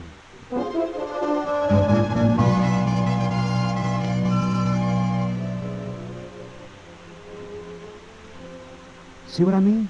Laurie kept telling me how much I liked being a pillar of society, so that sometimes I even began to wonder. And then Harry started shoving raises at me and titles, and, well, inside of no time, I was a district manager. And I sat down and figured the dough angle. And it gave me a shock. Because even if it was legal, I was making more dough week in and week out than I had with Murph and the boys. Well, the Chicago stick-up stayed hot, and I didn't hear from Murph, so I let it all ride and kept working. Along about then, the papers were in a lather again, all about reform. And the town was just crawling with rackets, and Laurie was working on the story. And one night, Laurie was typing a story in her room, and I was in the living room waiting for her to finish. And I'll be with you in a minute, Steve. One more paragraph. And that's finished for tonight? Yeah, finished for tonight. I got something to show you. Come in here. Okay, kitten. What is it? Buying hats again? It's a letter I got in the mail. Right here on the desk. Oh, local wolves are moving in, huh? Much more exciting. Really? Lay off or we'll measure you for a coffin. You have 24 hours to quit your job. First time I ever got anything like that. Want to read my answer? An answer? Yeah, my article for tomorrow morning. I've written all about the note and why it was sent to me. Yeah? Well, what do you figure? Well, there's an out-of-town mobster who's moved in on the local rackets, and he's making a good thing of it. I found out about him 3 days ago, and I've really tracked him down. Yeah? Who is he? Well, here he goes with the name of Dude Ringler, but I knew that was an alias. I finally find out that he's a former big-time operator from Chicago, wanted there for a lot of things, including murder. Yeah? I'm going to print it in the paper, and he'll be picked up just about the time the papers hit the street. Oh, you told the cops, huh? No, not yet. I thought you could go down with him. And, what's the guy's name in Chicago? I know all of it. He headed up a gang there. They call him Murph.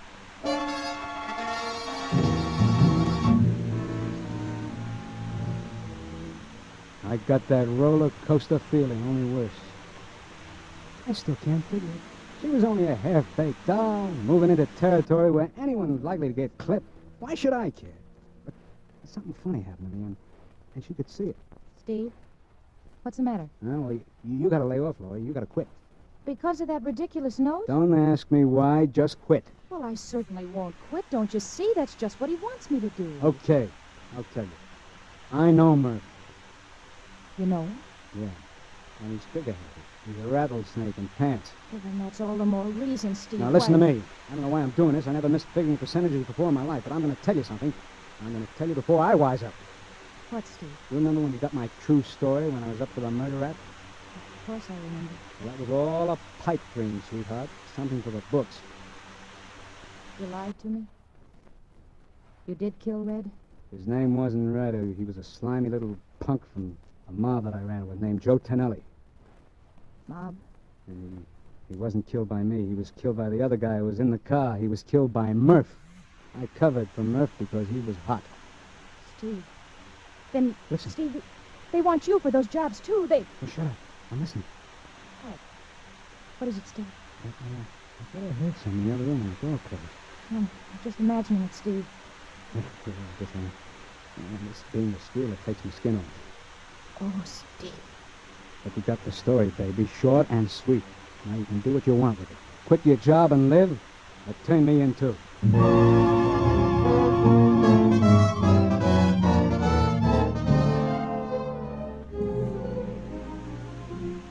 What a doll. What a doll. She cried on the front of my shirt, and then she smiled. And she called Harry Single with me sitting there and told him she quit. She told him she was getting married the next morning to me. You know, I played along. Then I left her. After telling her to button her lip and keep the door locked, I started to go find Murph to check on that 23 grand and put him wise so he'd lay low. I could see that he still needed me to think for him. But there was something wrong, something very wrong. I felt like I was kind of cracking up, so I let it ride until the morning. I was climbing the stairs to pick up Laurie at 9 on the dot, and for some reason I was feeling pretty good. Open up, chick. It's me. Oh!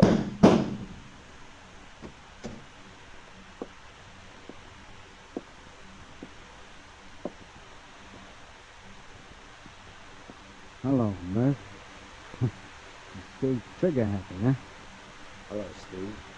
And you don't have to call me names. You're kind of up early, aren't you, Murph?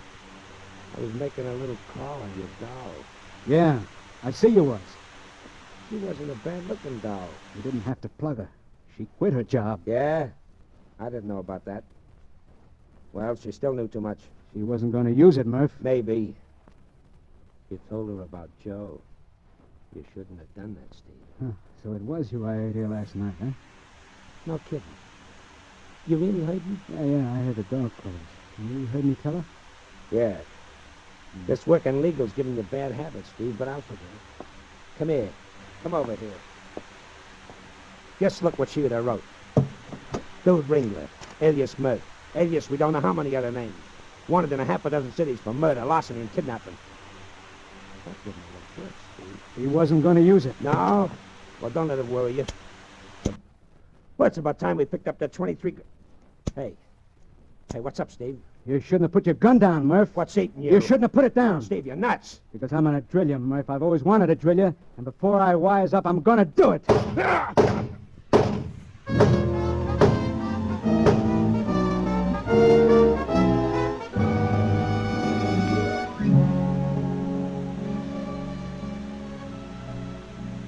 That time, the neighbors heard it. I didn't care. I kept pumping lead. When they came in, I was standing over Murph, holding the gun. The same gun he'd used to kill the kid. So the cops got me for both of them. Both of them. And for Joe and the payroll job, too. They really thought they hit the jackpot with me. I didn't give them any argument. It wasn't any use. But, you see what I mean? When I'm mixed up, I've always been a sharp guy. I could have beat the game. Murph was right when he knocked off the kid. She did know too much.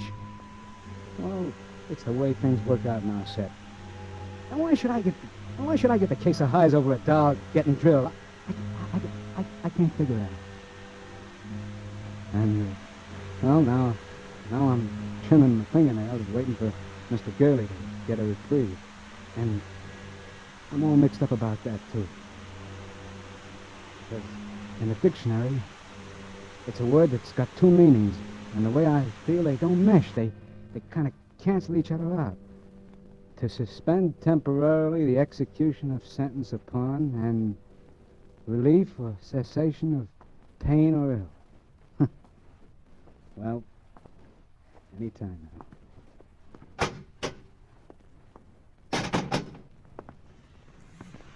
Hello, Mr. Gurley. Hello, Steve. What's the good word? Oh, boy. Turn your collar around, Mr. Gurley, if you're going to talk that way. Spill it.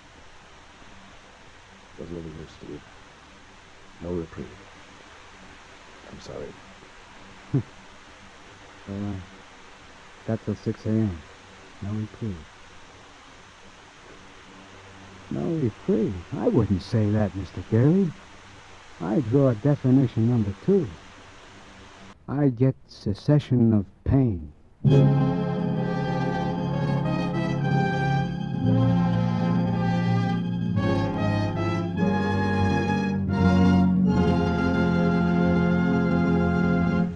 And so closes Reprieve. John Garfield, as star of tonight's study in Suspense. Suspense is produced, edited, and directed by William Spear.